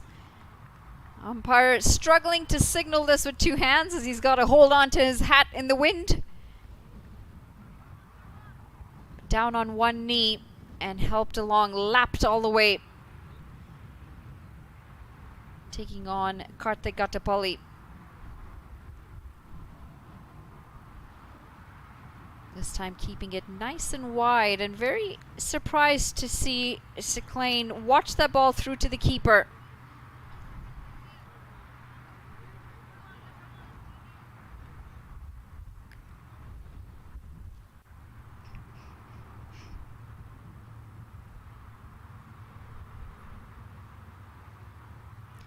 Thick edge, not where he would have liked it to go. And Seclain will still pick up 2 runs for it.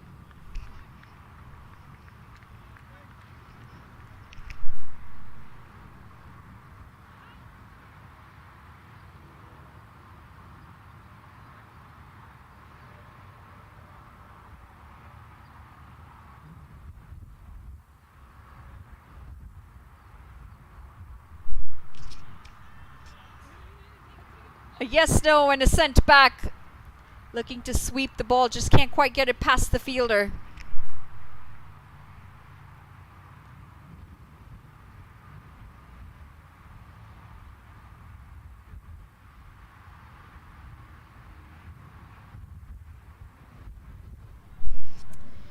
Well, the breeze very heavy. You can see the umpires have had to take their hats off. Saw one of them lose it and rolled quite a distance away. Deceived by pace, a good length as well. Seems to be the go-to shot for Seclain as he's tried to sweep almost every delivery bowl to him so far.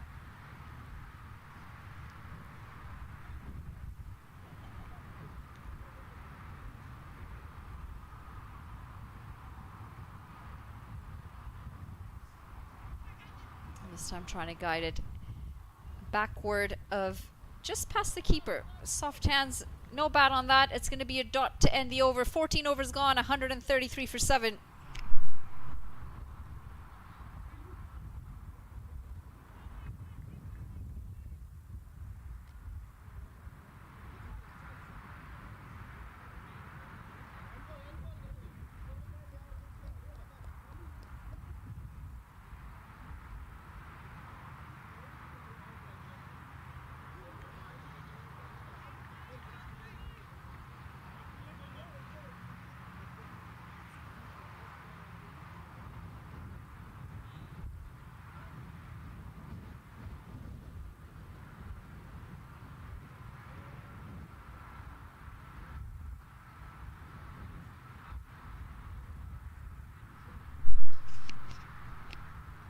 Eight runs coming off the last over. Required run rate 9.3. They're still going at higher than the run rate required despite losing 7 wickets.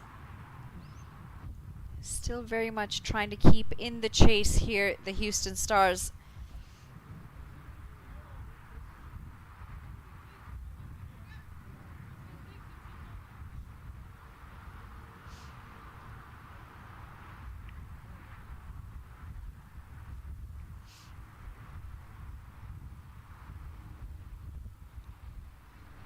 Angling into the right-hander, pushed down the ground for a single. As they continue to rotate the strike, they continue to try and close that margin. 58 off 38, now 57 off 37.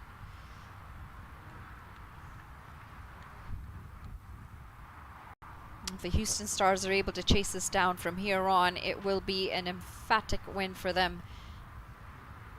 Shows a lot of character, especially in the lower order, to hold it together and to take them over the line.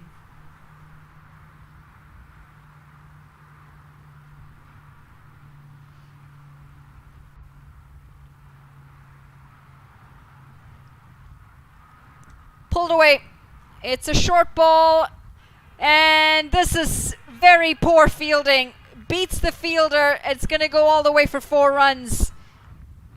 Looks to have injured himself in the process of fielding as well. Very unfortunate for Sadaf.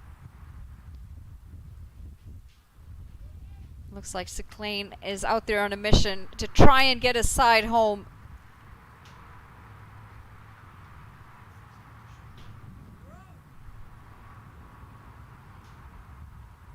Five runs coming off the first 2 deliveries as they stay in close reach of the required run rate. These are expensive mistakes. The misfields allowing for the opposition to get closer to the target.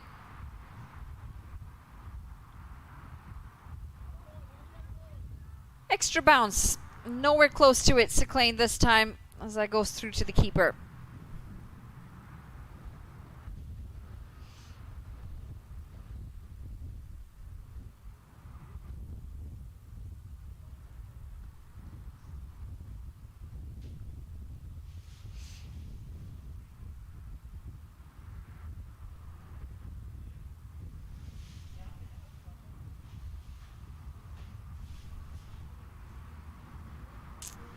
This time bringing it into the left-hander, taking some pace off of it as well.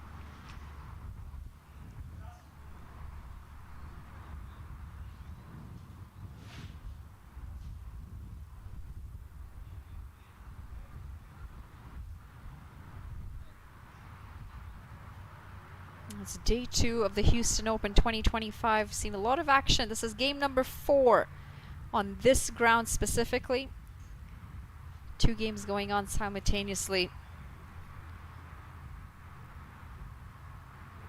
That's going to be wide. A little too far down leg. I'll have to re-bowl it. Welcome runs for the Houston Stars.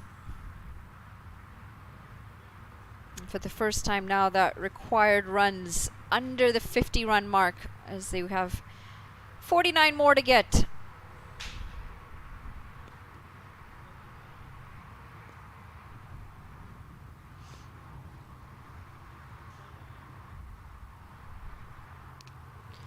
Big shot. Does it clear the fielder? No, it doesn't. Yet again, a really good catch in the deep.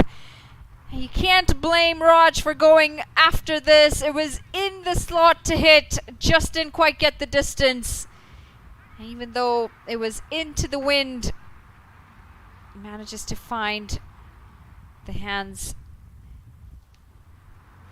of Arjun Mahesh. A really well judged catch in the end. That's going to result in the 8th wicket as he walks back for just the 1 run. 140 for 8 after 14.5.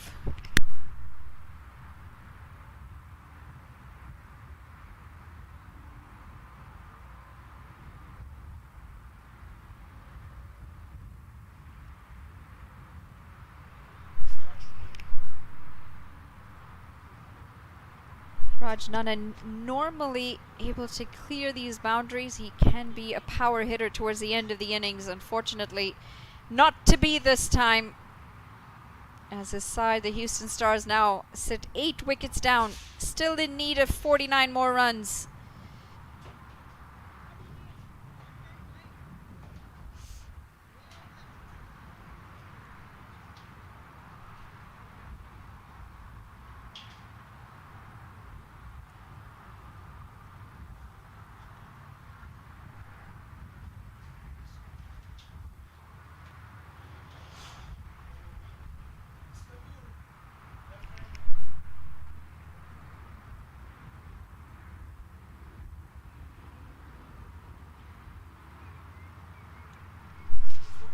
Down to the 8th wicket now, 140 for 8.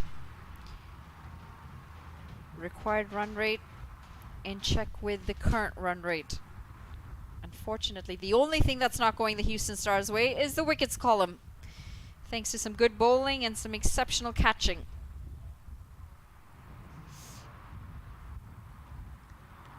Left alone, expecting a wide. I'm not quite sure why. That ball was well inside that wide guideline. 15 overs gone, it's 140 for 8.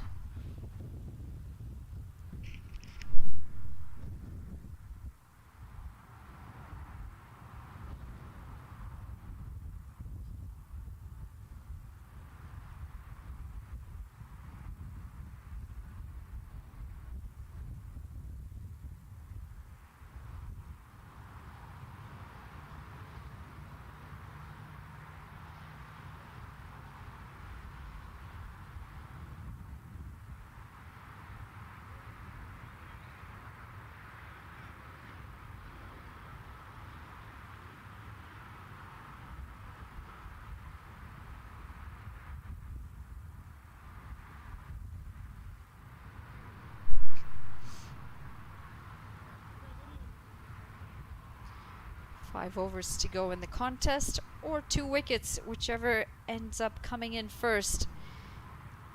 At the moment, Mustangs Academy in full control of this game, as they have been for a lot of it in the first innings and the latter part of the second innings.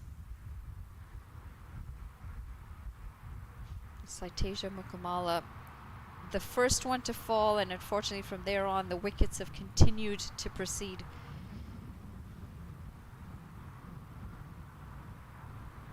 Low full toss, pulled away, and it's going to go all the way for 4 runs. The bowler apologizing as well to Unmuk Chand, the captain, wicketkeeper. He knows that was a bad ball.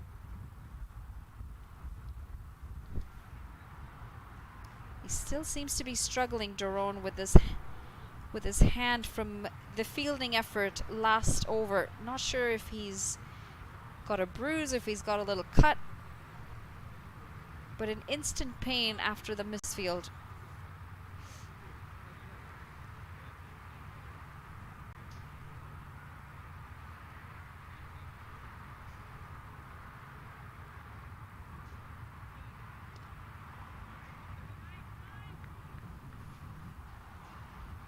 Looking for 2, Siclane, sent back by Stephen Wigg.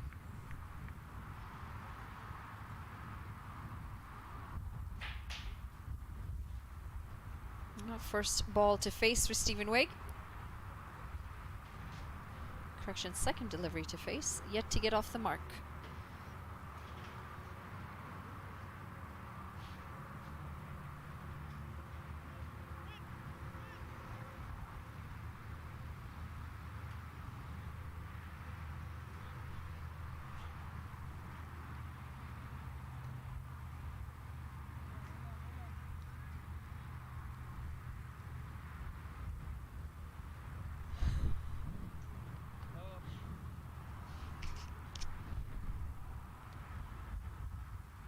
Darted in a bit straighter from Daron.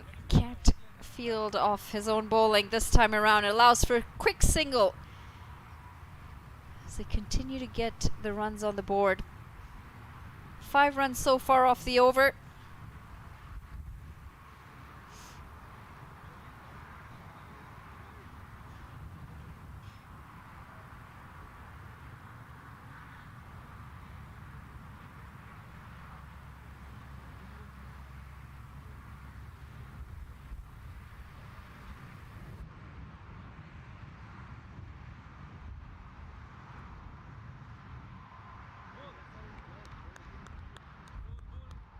Been struggling to get the runs on the board, and right when you would least expect it, you see batters trying to bring out the reverse sweep, oftentimes very unsuccessful.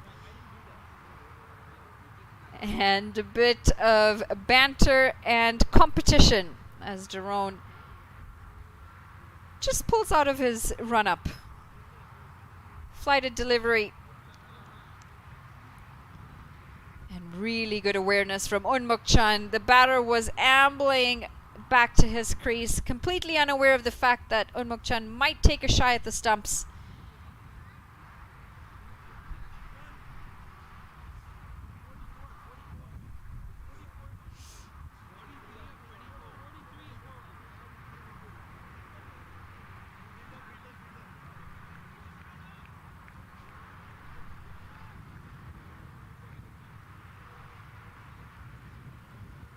What's the end of the over? 145 for 8 at the end of 16. 4 overs to come.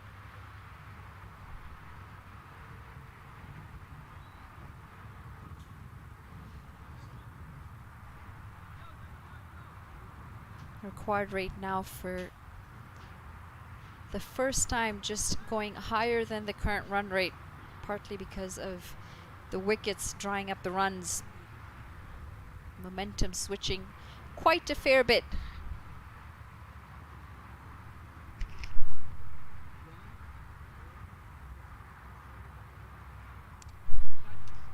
This is high up in the air and in the gap as well.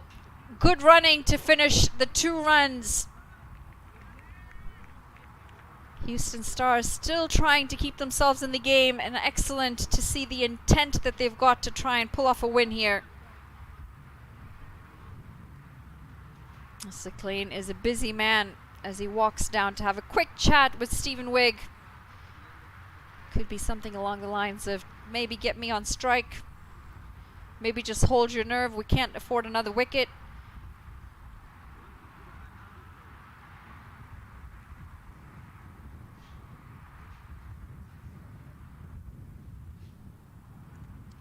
Pulled away, it's a short delivery, and he's got a great piece of that as he puts it into the bushes. 6 runs picked up by Stephen Wigg. Not sure what the chat was before this, but McLean clearly had something to do with this maximum. Coming at a good time as well, just when that run rate started to drop.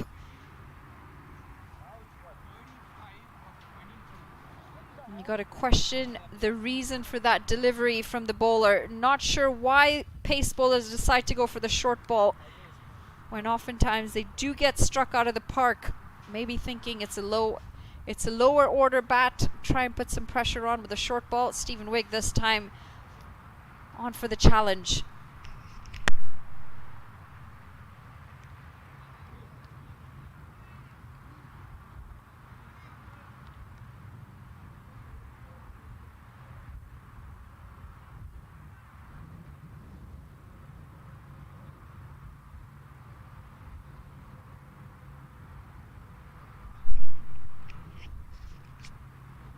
Eight runs off the over so far, 35 runs required off 21 deliveries.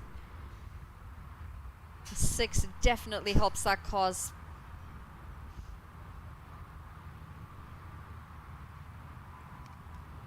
Thick outside edge, and that'll do the job as well. It's running away from the fielder, and it's gonna make it all the way to the rope. 4 runs.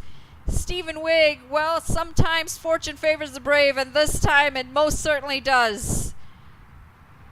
Good piece of bat on that, and we can call it placement to perfection.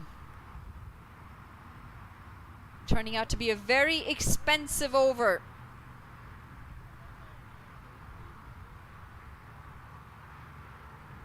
$12 runs coming off of it so far, with 2 deliveries yet to come. Equation now 31 off 20 deliveries.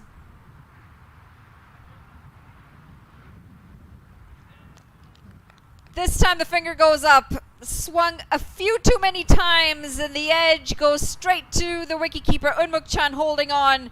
Frustration from McLean very evident. He wanted the wicket to be held. He wanted the batters in there. And unfortunately, another one bites the dust. It's Stephen Wigg, the 9th wicket to go down for the Houston Stars. He walks back for 13 off 8 deliveries. It's 158 for 9 after 16.5.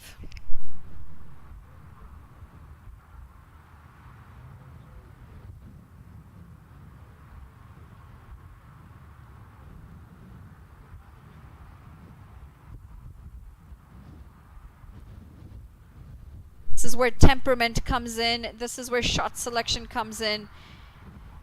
Stephen Wigg should have realized there were 12 runs that had already come in from this over. Fished for a short delivery and no real control of it at a time where they need their wickets in hand if they've got to give themselves a chance at this total. Now they're down to their last wicket. And Seclain, who's been watching at the non-strikers end, 20 off 15, trying to be the lone man standing to bring his side over the line.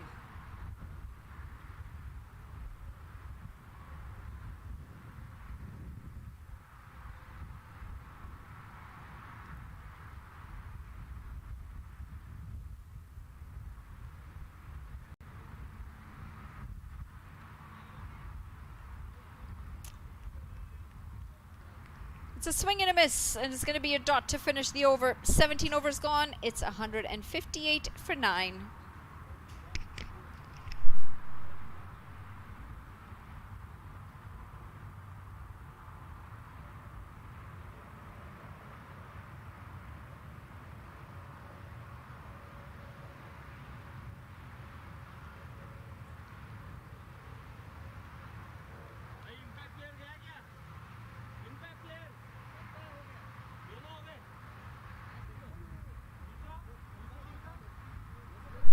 Aryan Satish, the new batter, to come out to the middle, and apart from the two at the top and Smith Patel and Saiteja Mukamala getting a really good start for their side, there hasn't been much else in that batting lineup to talk about. Seclain, handy 20 from him, trying to hold one end, but that target of 189 seems to be slipping away from Houston Stars. Jerome Davis comes in for his final over. Into the line of the delivery and pulled away. Looking for that second. Seclain wants to get back on strike. Unfortunately, he'll have to just hope for Aryan Satish to get off the mark.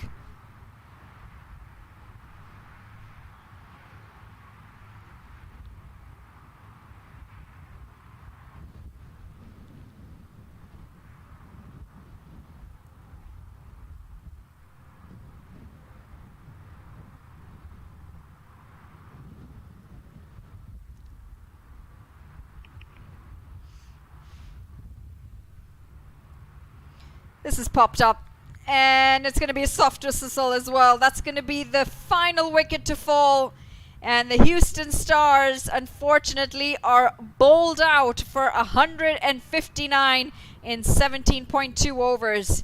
Seclain, the lone man standing, looks over at his batting partner in disappointment. All he needed to do was get him on strike, and unfortunately, he's fallen in some ugly fashion, turning his wrists on a delivery where all he needed to do was defend, and a good catch in the end. The catching has been really good in this game from the Mustangs Academy as they wrap up a win in true fashion.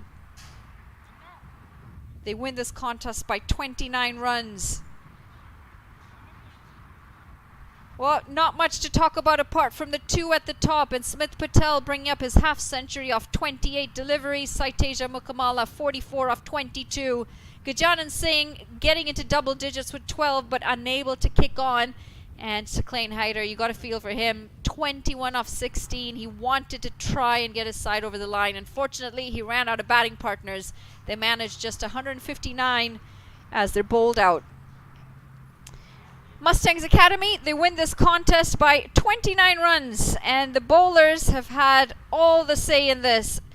Hussain, Chopra and Davis each picking up a wicket, and it's Vinakota who's got a 4 for to himself for just 30 runs in his 4 overs, and Karthik Gattapalli 2 wickets, and very economical, going at just 5 1/4 and over. They wrap up this game in style, and they come out victorious in the end in a game that they've dominated for well over 60 to 70% of.